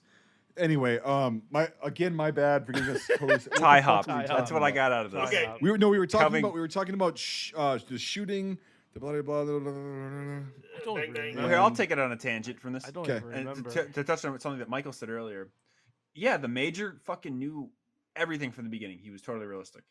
It wasn't like we're gonna sink ships and hold the port. It's like, You mean these are our options. you mean clever girl? This is what we can do. Yeah, exactly. Okay, Yeah, alright. clever guy. Yeah. Like every act he ever does, he knows the options. But I thought it was really cool. It wasn't just this like pompous. He said prick. the It was one like, F. He said the "Oh, one well." F word in the whole entire thing, which on British television. Well, they said Was it a pretty- couple They said, times. they said After fuck a 10 number p.m. of times, yeah. Did they Didn't say show the F anything, word more than basically. once? Oh yeah, Yeah, but bunch it of was times. it was very relevant and How the very fuck reserved. didn't you see that? Yeah. Touche. No. They said he said fuck once in his speech, and then, what was the other one? I can't think of it right now. Go Brian, ahead. what the fuck are you doing? Crossing off notes. Sounds Sorry. like you're like I'm not talking. you're I know. paper cutting. No, I'm just. Are Sorry. you like marking? Are you like marking? Yeah, just marking. Okay. So yeah, now we're gonna jump on IMDb. There actually is one for this movie, unlike Shershaw we did. So Which I'm sorry I missed that, guys. I really wanted to enjoy holding We're hands not. together with that background music. It's okay. It's all good. It wasn't really that strong of a film, in my opinion. It was good, but it wasn't like. it was cool to see mountain fighting in the there 90s. was some cool cool bits and some Yes, cool there stuff. were some cool but there bits, was a but- lot of cultural differences. What I would not want in my war movies. Let's just say that. Correct. Yeah, yeah. Exactly it. I So, want an in-sauce rifle. That's all I know. I Yes. really want an in-sauce. I would Why? kill for They an are in-sauce. literally It's the so cool. It's a- bastard of the it's a mini generation of FAL war. with like a neon orange buttstock And, and furniture. Like, and- why would I not want And one? Mike wants one of those weird ass helmets. If you can consider. Oh, those did you helmets. buy that Oh, one? you mean the Tupperware helmet? Yeah, the Potka. Yeah. The Potka. It's not Yeah. Tupperware. It's steel and Kevlar. No, I nowadays. know. I'm just saying, it looks like a Tupperware. Did you buy it? He was making a funny. Yeah. No, I didn't fucking buy it. I can't Oh. afford that shit right now because of my fucking previous addiction spending. I'll get one eventually. So Hopefully it doesn't sell out because I want one too. Wait, they're does someone fucking. have they're one for really sale? interesting. So Actually, yeah, we there's found some, one for yeah. sale. He sent me a link. Oh, Yeah. I kind of want to. Yep. All He right. was like, I really so want one for a Browning collection. It was like, what about this? How much? 175 bucks. You're gonna buy his helmet. I might. I don't know. Look what I have. Yeah. Oh, I don't give a fuck if somebody's got it that's going to appreciate it. I'm glad. Yeah. We'll So- talk. Wear it we'll every talk time we have a after. Yeah. podcast. Well, you didn't. You don't like my hat I wear right now, so we'll just I want to see Oh Nate. my in the, God. I want to see Nate in the Potka. Yeah, that. Dude, I'll wear. Oh my God. I'll wear that sun cover even indoors. Nate, I'll send you the link. How Okay, about okay. that? It's not Yeah, gonna no worries. fit his head though. It's just gonna sit on top of it. No, just That's- he that's just a wear big the reason I cast didn't buy iron it. like fucking armor. Yeah, it's Yeah. probably the like Pope. size like 48. It's like it'll look like Indian, look like a you know. thimble on my What head. the fuck is a size 48? Do you know how sizes No, work that for I'm hats? saying That's his something problem, that I he know it's doesn't. probably gonna be a small ass or impossible number. It's a hence size the joke. 13. Point out my joke, Mike B. Ha ha ha ha ha. Austrian. It's gonna look like a fez on top of your head. Yeah, right. All right, penis. Let's fucking go. Browning high powers. Yeah, that's a good one. All right, let's go. So we got Rex Hunt, yeah, with the high power. He Yep. never fires it, but at least you have it. Yeah. They're cool. Because it's not blank adapted. No. Yeah. Probably. 45 at the radio station. I noticed that. Yep. It's the A1. Those are super cool. Double barrel shotgun from the Butler. Gonna Which shoot I the thought flag guy. I thought that was going to be like the gut wrenching thing where he would come out and shoot one of them. I thought that was. was gonna be Yeah. a scene too. Me too. Yeah, Yeah. But I they- thought it was gonna but it- happen. But they tightened that tension and then they released it. And they released It- it it in a was very really good, comical yeah. way, which was him just laughing, holding a shotgun. They're like, "Take that away!" It's like, Yeah, okay. as they would. Yeah, they Yeah, go, yeah, why, yeah. why the fuck would we let this guy have a shotgun? Yeah, again, it defies the cliches, which is Yes, exactly. Right, because yeah, Which I that think would have been a was- cliche. good. Absolutely. Right, really, Yeah. really quick. Let's get back on that because that was a good conversation. You're right, Nate, because it's like literally every time I was expecting a cliche, and I'm just like, oh, give me a reason to hate this fucking film. Right. It's like it didn't happen, and it was the opposite. It's like, oh, that's what I would have. Or it expected was in real life. released in a different way. Well, that's what I mean. yeah. Like that's a very valid resolution in real life is what I was thinking. Yeah, yeah, yeah. You know, like it's like okay, that's probably what would have happened in this situation instead of oh the guts and glory. Like yeah, he's gonna sit there and shoot one guy and they're gonna fucking light him up like a I Christmas took tree. one from the Union Jack. Ugh. Yeah, fuck that. No, it's like This go is my home. last stop. This is my last stop, Governor. That's what they all sound like. Dude, I was at JFK in Queens, like one of the boroughs in New York City last week, and fucking, yeah, some people do sound like they're toddlers. Yeah, fucking I'll give pusher. you that. Yeah. All right, next to the Sterling. Stupid pusher. Sorry. Stupid Porsche. Stupid Porsche. I love the Sterling, and they did use it in the Second World War. Very side end note. though, right? Very toward the end. Some there's- commandos. There's one and photo. armed guys. There's one photo I've seen from Market Garden of a British para holding one.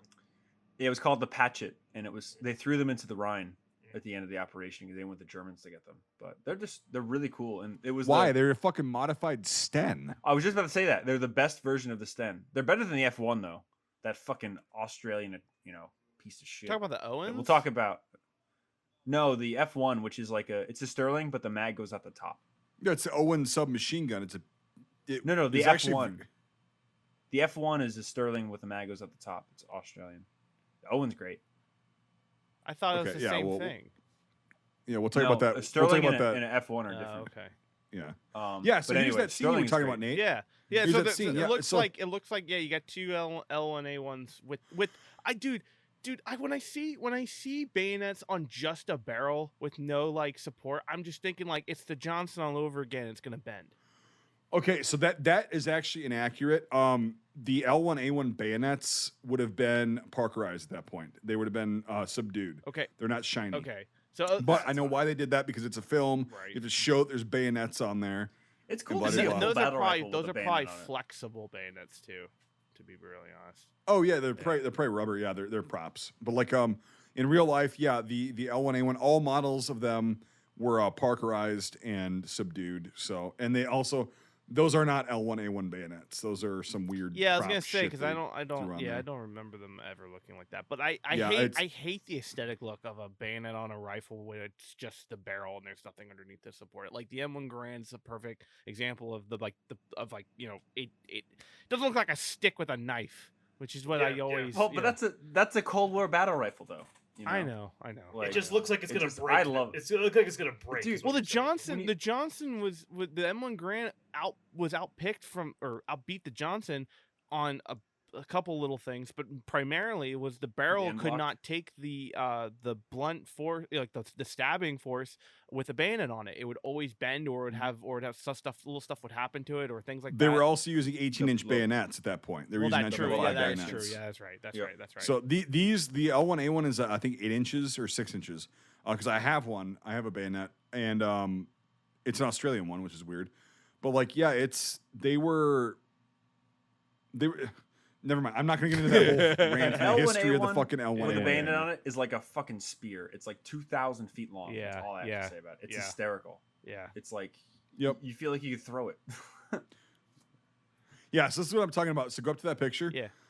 So if you fire a 9mm Sterling through the ceiling or the floor Not there, gonna blow a grape-sized hole. no, it's not going to blow Yeah. big holes. It's going to be very little holes. There will be dust coming down and shit from it, but again, that's for a film. I get that. I don't hold that against them Yeah.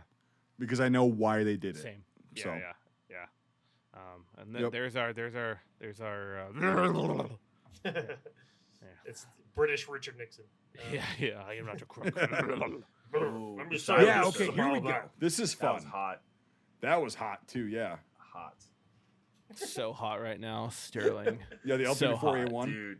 I saw that fucking huge, stupid front end of it, and I was like, I know what that is. There's only yeah. one gun that looks like that, and I love it. Well, it's basically a fucking well rod, but with in a a Sterling. Yeah. But somebody screwed a fucking filato on the end. right. It's pretty cool they have that integral grip, hand grip thing right Yeah, there. because dude, that suppressor Very is British. so fucking hot. A wooden hand grip and a 80s or Yeah, well- Cold War era submachine gun. They tried that. So the Delisle carbine Swedish too, guy. had that grip on there, and they realized that the suppressor gets really fucking hot, really Forgot about hot, that really Delisle, quick. Yeah. Yeah. Anyway, yeah, but we don't. But it's. And I like how the Argentine commandos have that as well as some of the British guys. Yep. So it's the Argentine commandos are going to have the best shit, and they had all the night vision scope on the Oh, that was FAL. cool. So what is this? The Yeah. fucking 45,000-pound one. Is that a sterling though, right there?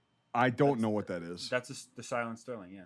No, it's not. The barrel's too thin. The barrel profile is way too thin.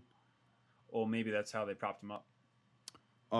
Maybe, but like I don't. It's too long too to be a suppressed sterling. It looks like a wand for an M2 flamethrower.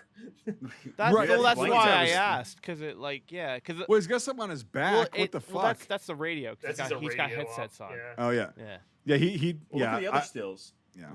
See it at the length. But you see the barrel profile is a lot thicker. Yeah. So yeah, I don't. That And then could also just there's be no a mag. prop. Oh, there is a magazine on there. Yeah. They just fucked it up. It was a prop. Yeah, So it was a Oh, prop yeah, because he's it was holding a. onto it, yeah. Yep. Grease gun. There's the Yes, grease an gun. M3. guns. Yep. Yep.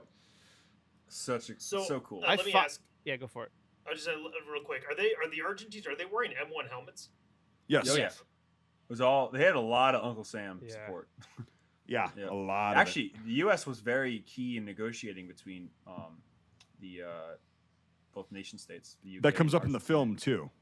Yeah. lot. Reagan. They, And they you watch mentioned documentaries Reagan too. a lot. Yeah. Yep. Yeah. Very big. I think the Secretary of State flew down to Argentina during the crisis. So, but yep, they had a lot of U.S. surplus. I have the biggest thing though with go for it. helmets, and just to end it up, is that it's like mostly like fixed bales and like early 60s or late 50s like American surplus helmets. A lot of times you see like the M44 goggles, but the one big thing you see from Argentinian made in these helmets was they had like fox leather sweatbands that were Faux blue. leather. Faux, come to New England. Jesus Faux Christ, leather. New England Fox? sounds like a hellscape. Faux leather. Fucking say pizza, you Yeah, zoff fuck. say roof, Mike. Yeah. Roof. You fucker. I have. He was ready for it. Yeah, you're ready. Yeah. Fox. Play the soundbite. Honestly, I'm gonna go up to my roof. Honestly, My no, I rough. don't say rough. I say roof. Roof. Bad enough. Roof. Anyway, Fuck off. Dude, I've never heard someone say. Do you also say redux instead of redo? Like, Redux. yeah. Yeah. Sorry. Okay. Sorry. It's But- French, You say motherfucker. Do you speak redux? it? You say redux? They had blue sweatbands. So if you're collecting it, and you ever see like a Moving helmet with a on. blue sweatband Oh in it, yeah. Yep. You're Yeah. right. Yeah, absolutely. that's like Yep. a Argentinian thing only. So and you see them a lot in this war. There's some great photos from the end of the war where like there's fields of helmets, and that's where a lot of them Yep. come from. But it's all woodland covers. Some Mitchell, mostly. Well, no, woodland. a lot of these were actually the olive green covers that Oh, that's right, too, we yeah. made in the 50s and early 60s. Never used them. We used the Mitchell pattern in favor of that. We sold a shitload to Canada and elsewhere, and that's what you see here. And a lot of them also just would take burlap or Hessian covers, as we call them, and the Argentinians would have used those as well on the outside. And this film actually got it pretty right because the ones that do have covers, it's just the plain olive green ones. Yep. Yeah. I Or forgot olive about that. drab, rather. Different. It's cool yeah. to see though. I mean, they're so Oh, well yeah, put yeah, together. It was you know? amazing. So scroll down, Nate. Just wanted to talk about the grease gun here for a sec. One thing I wanted to comment on it. It was really funny. I fired one of these a couple months ago for the first time, and I thought Fuck you. yeah, I know. I thought they were like, I always hated them in the sense of just the way they looked. I like the Thompson so much better. I've live fired a Thompson before. I loved it. Man, was I wrong. That thing is amazing. I've heard thought nothing I but would good hate the firing range. I love it. I've heard nothing but good stuff about the M3 Oh. in terms. And I of was like, its firing way the to early fire war and one where everything. it's the crank Pop, pop, handle pop, instead pop, of the pop, little Yep. push handle, the pull bolt. Mhm. Dude, it was like That's not early war. That's fucking late war. no the crank the crank handle? No, crank handle's early. Late war is pull Crank back. handle early, late war is put your finger Yeah. in the bolt. 100%. Early war, I- early war is crank. Pull back on the M3 is bolt. crank, The simpler, M3A1 is always later war. Always. Yeah, but I what I was under the impression of is I'll that bet you $1,000 I bet you $1,000 right now that you're wrong. okay, $1,000. okay, but hear me out to 2,000. why I thought that way because 5,000. I thought I'm not going to bet you any fucking money, you clowns. But I thought that at the beginning of the war when they did the like pull the bolt back, like it got so hot that they realized that that's not good in combat, and then they came out with the crank. No. What happened is that they came up with a crank and the cranks were breaking, and they're like, "How the fuck do you charge this thing?" So guys were like, "Just drill a hole in the bolt." Or what they would do is they would create a channel down the side of the gun, and they would put a little charging handle in the bolt itself, so that would be a little charging handle outside the right hand. It was a field modified ETO thing. And then the M3A1s came out where they elongated the ejector or the dust cover, whatever you want to call it. Yeah. And then they put 2 holes in there for your fingers. But no, first it was the crank, then it was the field-made, like, external charging handle. Then they went to the stick your finger in it. Okay. Because again, right after the war, it became a very, tanker-only weapon. You don't see them in Korea really used. Some guys got them in Nam. I knew a LURP that had a fucking vest in Nam that held 20 grease gun mags. Dude, the unit that I was in the Wisconsin Guard, up until 1998, when they were a mechanized unit, they had M3s in their fucking armory. We would go to like Living Histories as like second armored guys as tankers, and we'd have grease guns, and we would have Gulf War vets come up to us. There were Abrams tankers and go grease gun, M3A1, 13 parts, 45 caliber. Like fucking, the people that were fathers of people I could have gone to high school with were issued and knew the ins and outs of this fucking gun. Yeah, So, that's what I mean. Yeah, it's great. It is it's like I hate myself for hating it so much, because if I would have not hated it, I would have had a parts kit by now. So cool. Yeah. And they show up before D-Day. Like paratroopers jumped in the army with them. A friend of mine's father, a really good tanker guy. You guys will meet one I don't day, know, Mike A. Did they show up on D-Day?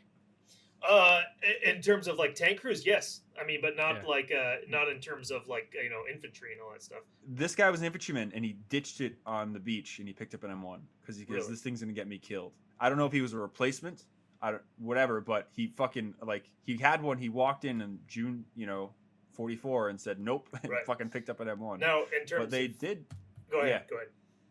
I said, but yeah, they just did come out in that D-Day period, so everybody really thinks they're tankers or late war or whatever, but again, like most things, people would be surprised. Yeah, I mean, it's never certain, in terms of stuff like that. I haven't seen them too much. Like, I start to see that thing way more in terms of my research, like in the later war periods and stuff like that. But in terms of D-Day, like if someone said, "Oh, well, some guys had them in their units," like, okay, I'm sure they did. I mean, I know that there were some guys on Omaha that were part of the British 21 BDS that had Sten guns. A lot of people don't know that. So yeah, it's it could be. I don't know though.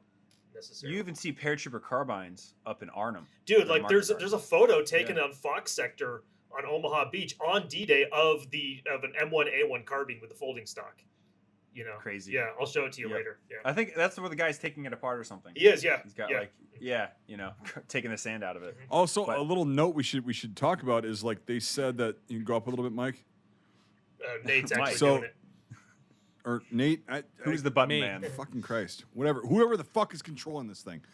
So yeah, it's this is the Argentine version, and apparently they were chambered in 9x19.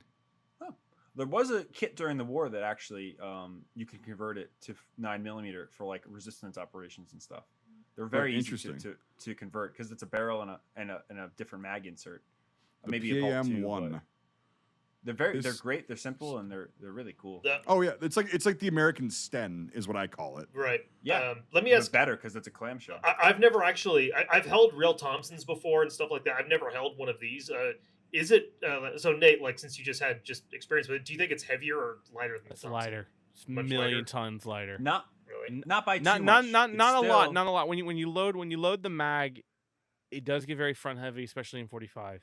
But But it's also shorter than the Thompson. but they're So- shorter than Yeah. they're shorter than Thompson. They're back heavy. They are significantly lighter in terms of just the materials. Because if you think about it, the Thompson's fully milled. Depending on the Thompson, the Thompson's fully milled, and this is all stamped. And that's the whole reason why they were phasing out the Thompson for this is because cheaper, quicker, and lighter. It's like $30 for a Thompson compared to like $248 for one. Yeah, of these, which is yeah. crazy. I mean, I could, if I saw that a mile away, I would say that's stamped metal. It's like- absolutely it's definitely absolutely stamped. stamped It's metal. stamped, and Yeah. then the clamshells Yeah. each side are welded together, and that's why actually, if you look through the top of it, you can see the seam. Right. Yeah, I've It's seen that. electronic. yeah, welded like together. the whole top of the Yeah. gun. There's a giant weld on the top. A giant And- bead on it. Yeah. Yeah, and Yep. the Thompson is all milled. It's all one block they have to mill, and that takes time, it takes resources, it takes skill. You have to train someone to do it. This you have a guy just pulling a lever and stamping the metal, and then you send it off to the guy who welds it. Like boom, boom, boom, done. So it's just Classic a America. bunch of stuff. But yeah, no, that was a tangent. But no, I mean it was I was blown away at how wrong I was, and if you're not a fan of not having a fast cyclet rate, it's not going to be the gun for you, obviously. But in terms of fast cyclic rate means less accuracy. yeah, incredibly. But like the thing, It's more the expensive. thing is that Yep. when I fired it, man, like barely much kick, even when semi, and when full, it was like I just had to lean in just a little bit more, and I didn't even I wouldn't get off target. My eyes wouldn't it's not like climbing like the 40, like the Thompson. God, I killed like tops of trees with that the first time I ever fired that. So it's just, but yeah, no, it's a fantastic gun. But yeah, tangent over. We'll keep pushing on. All right, that's All right, fine. cool. Yeah, so the L1A1, yep. Giant We already talked fucking about that. rifle. I want one so goddamn bad. I love mine. They're fun. Oh, they're so They are a bad. lot of But fun. there's so much for a non-reenacting Yeah. collection. It's hard for me to do that right now. They didn't see too much combat experience. I mean, they were in armies for a long period of time, but Vietnam Not- and not the that many Falklands are really the conflicts. two places that you see So them just going put with through their. this rifle right here, one scene that I liked, we were talking about, Mike mentioned rules earlier, like the rules of engagement and all that stuff. One scene I liked a lot, actually, is the next day when I forgot what was exactly was going on, but the major, he comes up and some guy's like, laying down next to the door, and he sees the Argentinians like doing something up on the hill, and he goes, that's not right. Like that's not what they're supposed to do or something like that. Shoot them, because Yep. according to him, they're breaking the rules of what They have a ceasefire, yeah. Right, yeah. And Yep. they're advancing in the ceasefire. Yeah, and he's like, that's not what they're "Shoot 'em." supposed to do. Shoot them. Yeah. It's like, that's Yeah. wow. I did like that. And again, it's like, I don't know. Again, it's breaking that cliche, I think. Yep. But yeah, there's Littlefinger right there for you, Mike. Oh, okay. Yep. Cool. And then this guy, I'll show him later. But yeah, Grunts. yeah. Grr. A1A1 FN. The guy with the sandwich in the radio. Yeah, yeah. Yeah, the FAL, obviously Argentinians. Metric pattern. Yeah. There was a very British moment in this movie where like it's the next day and the fucking like armored cars and stuff like that are coming in, and this lady comes out and she's like, "Do you boys want some tea?" And the guy goes, Yeah. "Get down, you stupid bitch," or something like that. Yep, yep, I was yep. like, Yeah. That was "Thank great. you, sir."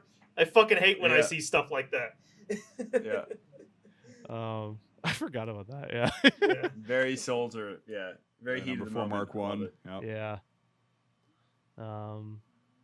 So yeah, this is something I was going to ask you guys about because I don't know that much about them, and I thought that was really cool.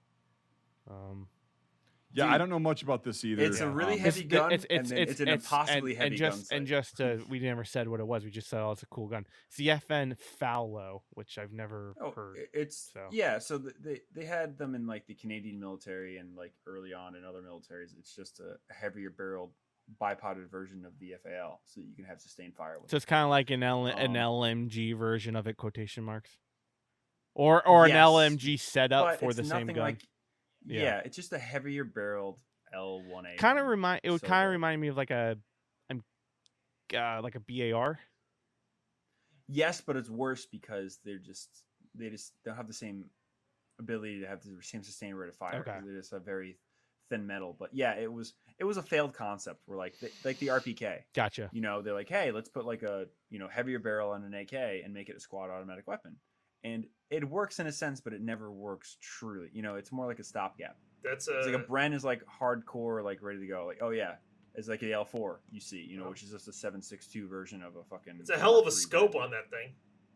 So, the PVS2. Yeah. Yeah, that's a Starlight. Yeah, That's it's the like first generation night vision. It's like a Star Wars scope right there or something. That's the Vietnam War U.S. night vision, and we used to play with them when we did like Cold War events and Nam events, and you take an M16, which is like light as a feather, basically for rifles, and you put that on it, and it's bulky, it's heavy, you hit everything, it hurts, you can't see shit. It's like I can't tell if that's trees swaying or people walking, and I'm 5 feet away, But they're really cool. And yeah, it's when I saw that, the first thing I thought of, ooh, I must have been sucked in that actor, because fucking I played with that shit, and it looks cool, but it's heavy, it's bulky, it's expensive, and it's fragile. So it's the worst of everything. Yeah, the L4A4. Yep. Yeah. So Bren L4A4. But what's cool about the L4A4? Huh. So that takes, what's weird is this takes inch pattern magazines, which is the L1A1, right? The metric, when somebody mentioned earlier, is the pretty much every other FAL. Right. And so the inch pattern magazines that were designed for this were 30 rounds, and they have a bigger locking lip on them than the metric one does. So the Argentinians would have had to have modified the feed lips on every single fucking magazine in order to get this to work with them. God. It's worth it, but what's cool is the Brits can just use these interchangeably with their L1A1s. Right, yeah. I've got a bunch of L4 magazines. They fit right into my inch pattern FALs. You want to talk about a bitch of a gun to make semi and able to have in the States? Man, Brens are just, Yeah. oh What? my Tell me, God. what is None it? of them fucking work. They're terrible. Oh. They just suck ass. Well, because the receiver's so fucking big, and when they cut them, there's so much room for error when you're rewelding them or Yeah. trying to put them back together. Yeah, for a semi So- And most of conversion. them are garage jobs too. So yeah, you know, yeah, it is- yeah. You got Bubba Gump with a welder, and he sucks at his job, and it's like fuck. But to touch on the yeah. the inch thing though, do you know where that comes from, Mike? No. So they've traced it down to, it's called the Enfield inch.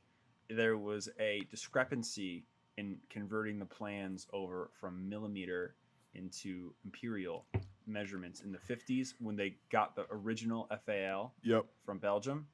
And that is the reason that's not the reason that the magwell is different, but that's the reason that like the parts are just a little off and the Yep. L1A1 parts will not work. It was a conversion error in the 50s, kind of akin to the same thing with the shows, the 30-6 shows. There was a Yep. conversion error in the plans from imperial to metric in 19 teens, and that's why the 1918 30-6 show was a piece of shit because they're all made wrong.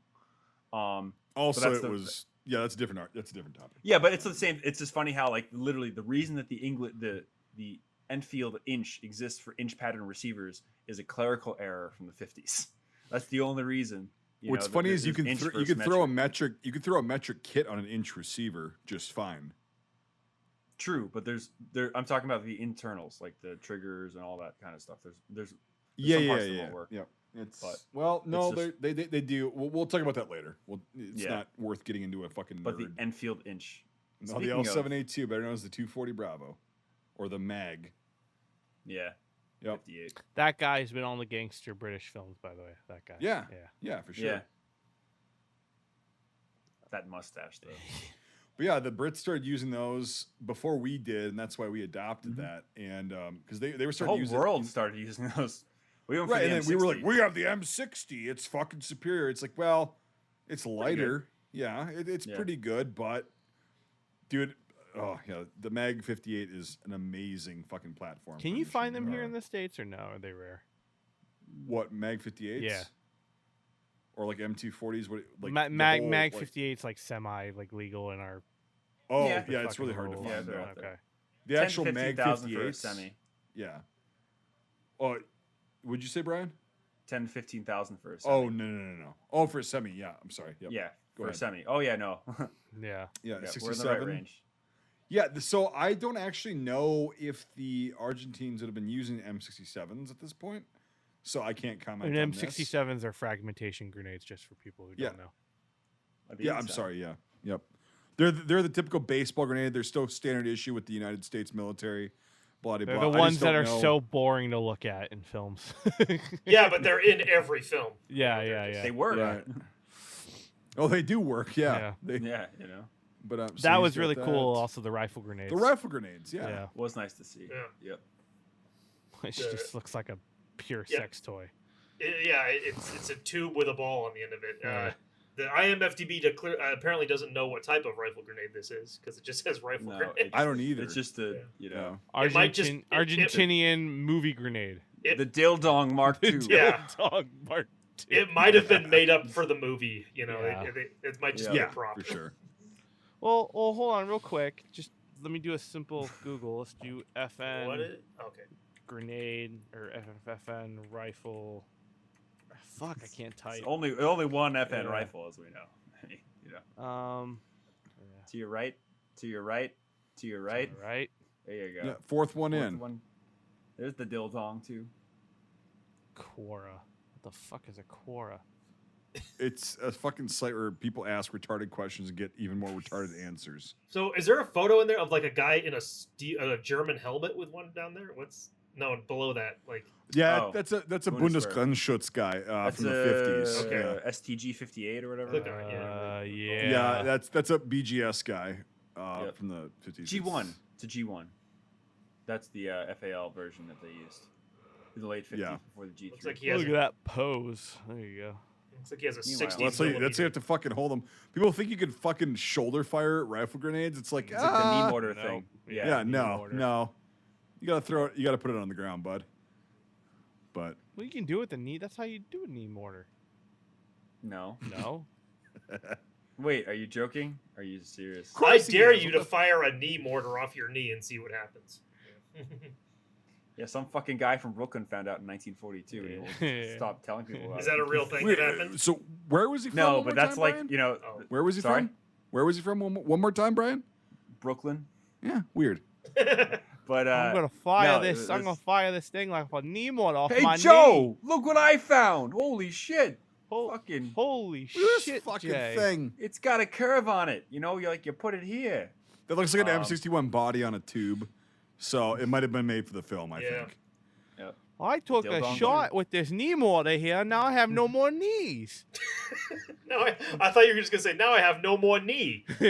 Singular. Knees. Holy shit. Yeah, it's all gone. They call it $1 million wound. Went back to Um, the States and I got the biggest amount of pussy you ever fucking see in your life. You couldn't even imagine. Yeah. Fucking, yeah. Great film. You know, the kits were great. The only criticism I have with the Yes, kits please is that address the DPM because the yeah. DPM is wrong. Yep. It's the DPM stands for destructive or what Disruptive is pattern it? material. Disruptive pattern material, and it's the British nomenclature because there's always a nomenclature for camouflages. And what they should be using in this is called DPM 68, which came out in 1968, and it's a very light brushstroke. If you know what I'm talking about, it's a World War II style camouflage they used for paratroopers on denizens, paratrooper smocks and stuff, and it's called brushstroke camouflage. But in 1968, for whatever reason, they had used a very light version of it, and it's the reason they really used it is because it looks like the plains of the Rhine, which was where the British Army was stationed during the Cold War, so that in case the Soviets came and there was a big battle, the British basically had to stop them from going over the Rhine. So they made this camouflage that's perfect for Central Europe. But when they went to the Falklands, well, it fucking doesn't, blend in with anything. It's just horrible. And the blacks were just too small. It was too tan. And there was a lot of complaints that came out about it. So they actually ended up changing it again in 1988, I believe, to DPM 88, which they made a ton of. And it's a much better camouflage. It's the same style of brushstroke, but it's in a different layout. And they actually ended up modifying it one more time in 1995, DPM 95. But in this movie that they filmed in 1992, they're using DPM 88 that was obviously supplied by the British military. But a funny side note, the DPM 68 is actually very hard to find. And there's one reason why. Britain being Britain, for some reason they stored 99% of the stock, the NOS stock of that camouflage in one barracks or one supply depot in England. And in 1986, there was a massive fire where 60% of the army's camouflage burned in one night. So over the course of one night, half of the surplus stock or the stock of this DPM 68 camouflage went up in flames.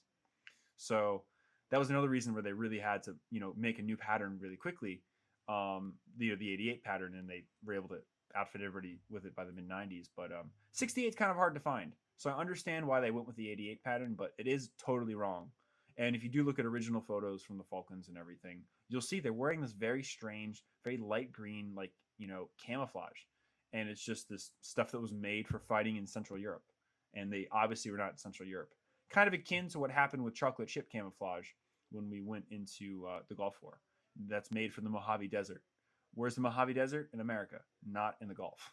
So it's just a lesson in, camouflages are really made for one environment. Very rarely, unlike multicam or Scorpion or whatever the fuck you want to call it, do they blend in multiple places.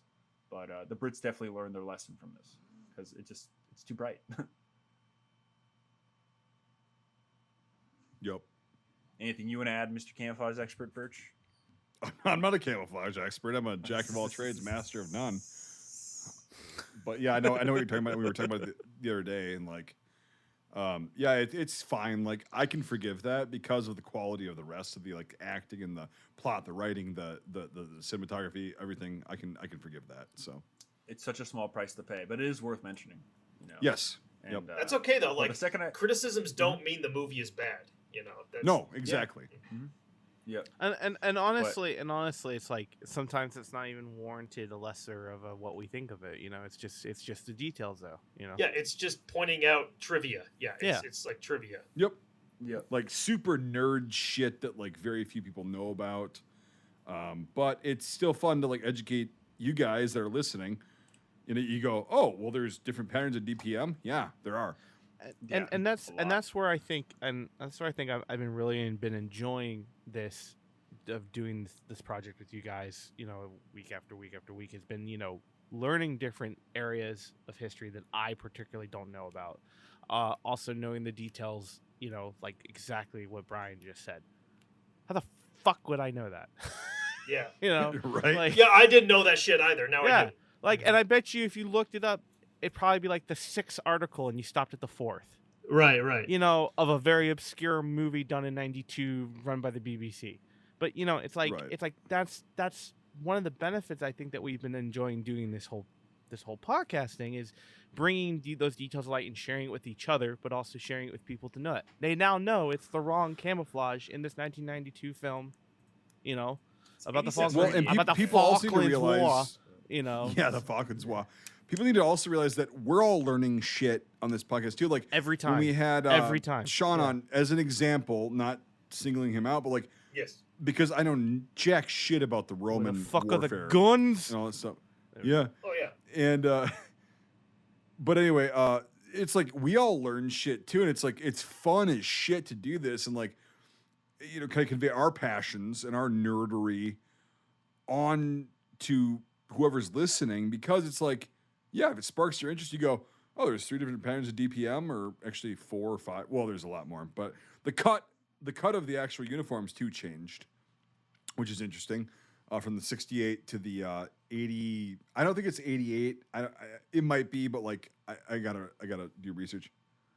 Yeah, it's one of those. But yeah, it's like, but we always learn things, and there's some things that we all know and we want to convey to you guys. But there's also things that we all learn on these podcasts from each other and guests that we have occasionally, and it's like, it's really fucking fun. So, all right. So with that, let's just get into final thoughts. Mike A. Hopefully people, because of this podcast, the fact that we're doing this, we talk about how obscure this movie is.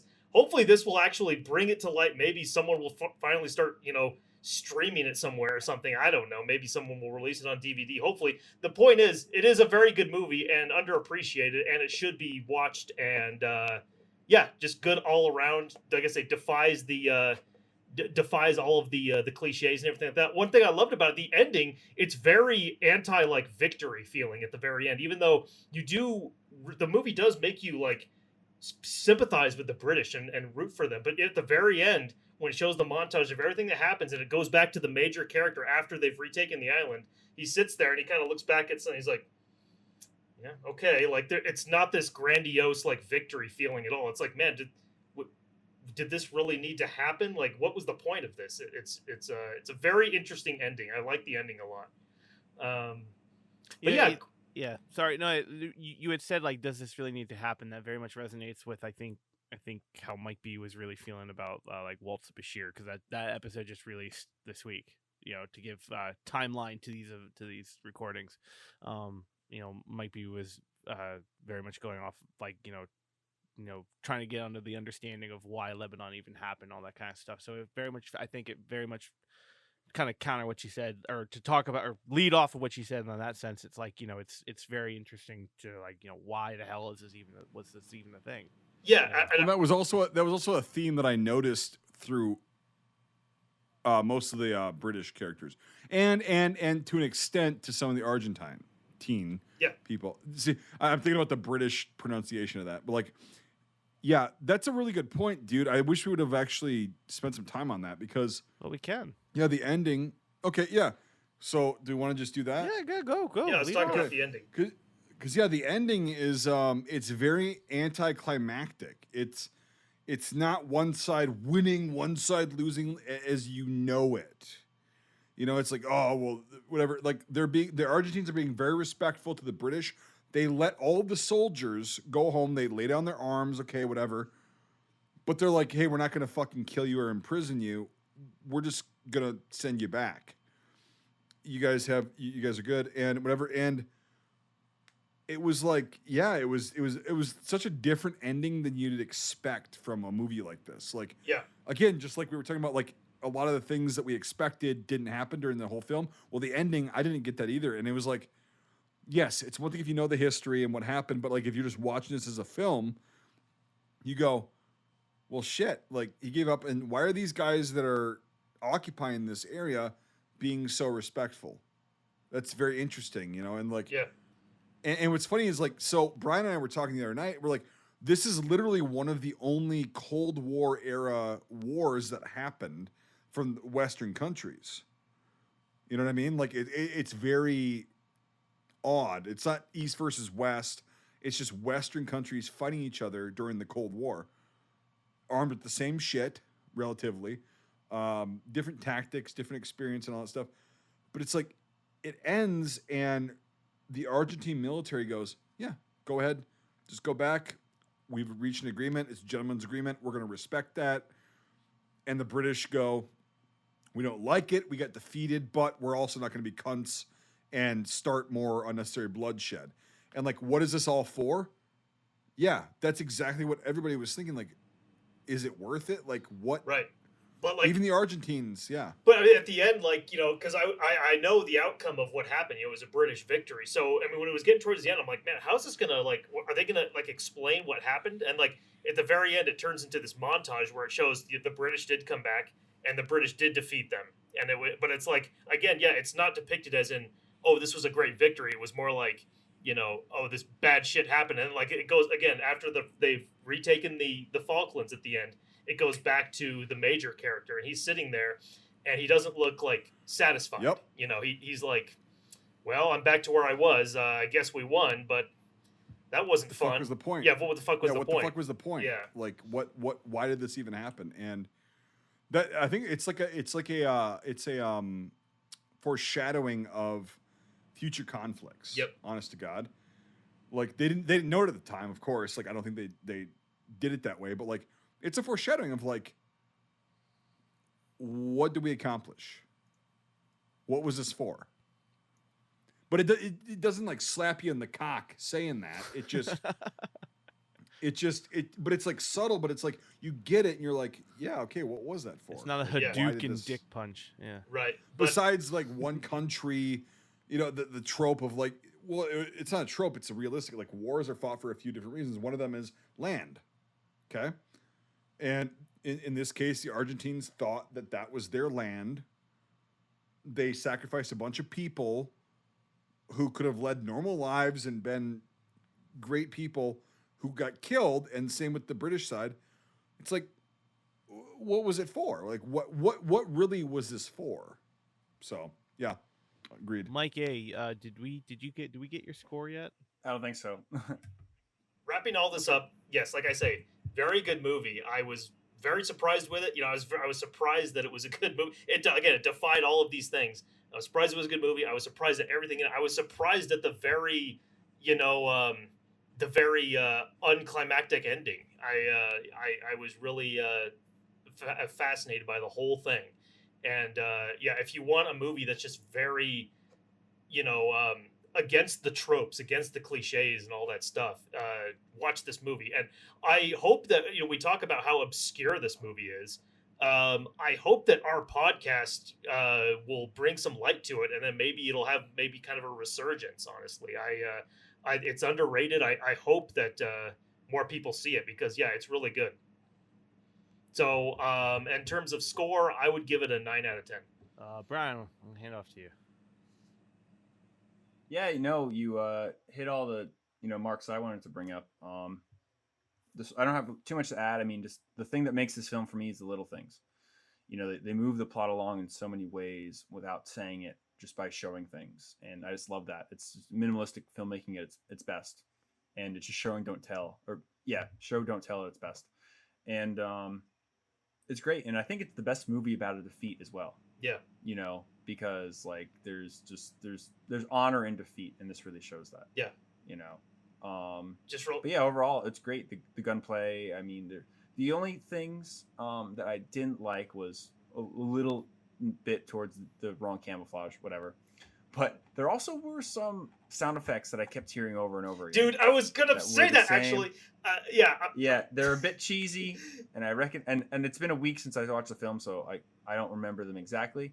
But there was a few noises where it's just like, this is chintzy. This is from a video game. Yeah, like I was gonna. It really annoyed me. 1990s BBC archival sound effects. Oh, that's what I was gonna say. Like when we like the parts where they're like smashing up the printers and stuff like that. I was like, that's the car sound effects from The Simpsons. Anytime there's a car wreck, literally. Or anytime they're breaking something in Sharp's rifles. It's probably the right. same Or there's a part where a guy farts, and it's like I've heard that sound effect before in cartoons.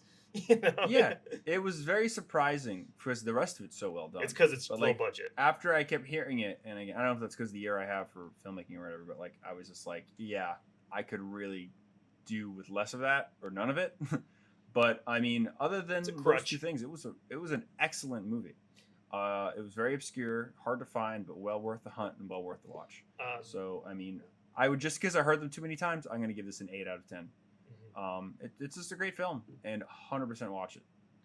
So don't mean to interrupt, but in terms of like, you said this is a movie about a defeat, and like my favorite line in the whole movie is, "We tried our best, it wasn't enough." That's my favorite line in the whole movie. Yeah, it's a great line. Oh yeah, and realistic. Okay, yeah, you guys, you've nailed a lot of the shit that I was going to talk about. Of course, we always say that, but like you have. So just for the sake of not being redundant, that line is really powerful because it's never shown in films, never.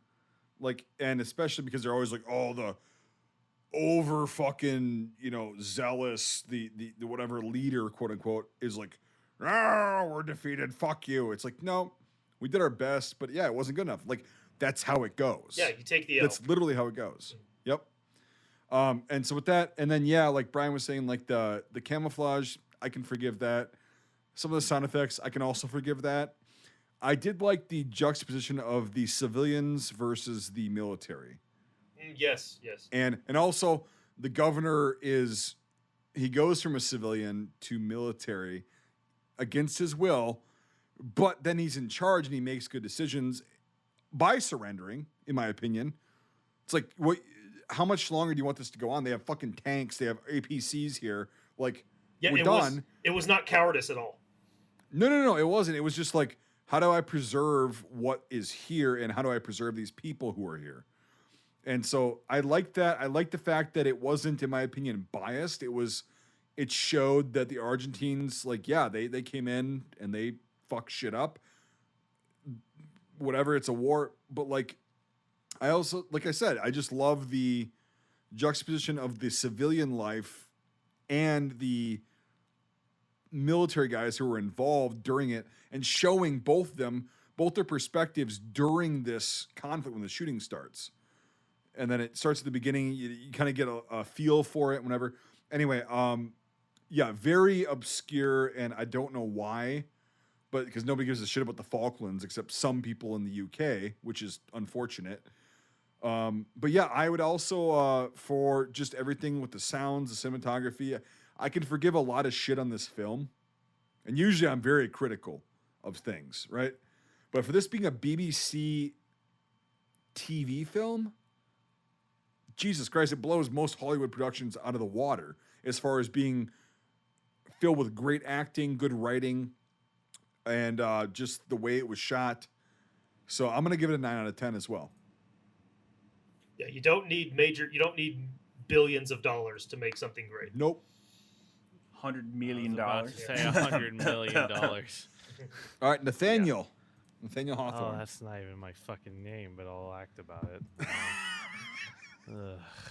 I know. That's why I say that.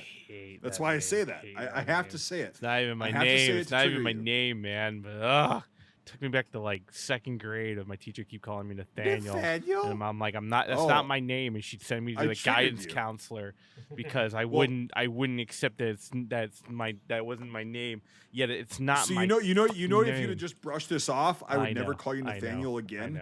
I know, it's fine. And you fucked that up forever, so you're fucked. Nate Ford. Yeah. It's okay. I've never heard of that. What is no, that? it's not a real name. Oh, okay. I just made that up. Okay. Anyway, Nate, go ahead. So I'm trying to find the budget, but I don't think BBC would even release that. I was just curious. Yeah, I mean, like, again, with going last, everyone said everything. That's, I don't want to repeat the same things over and over again. I mean, we have punished films for doing less.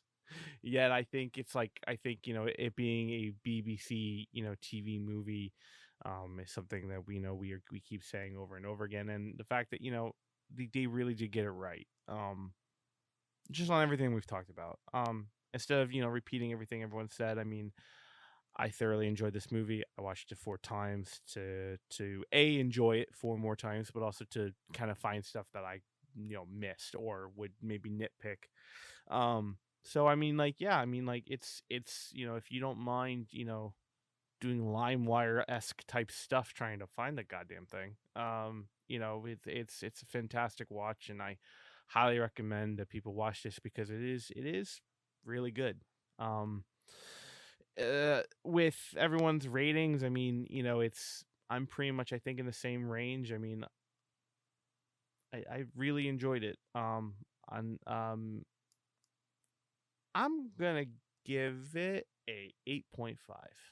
Screaming Mel Gibson's out of 10. There we go. I almost forgot it again.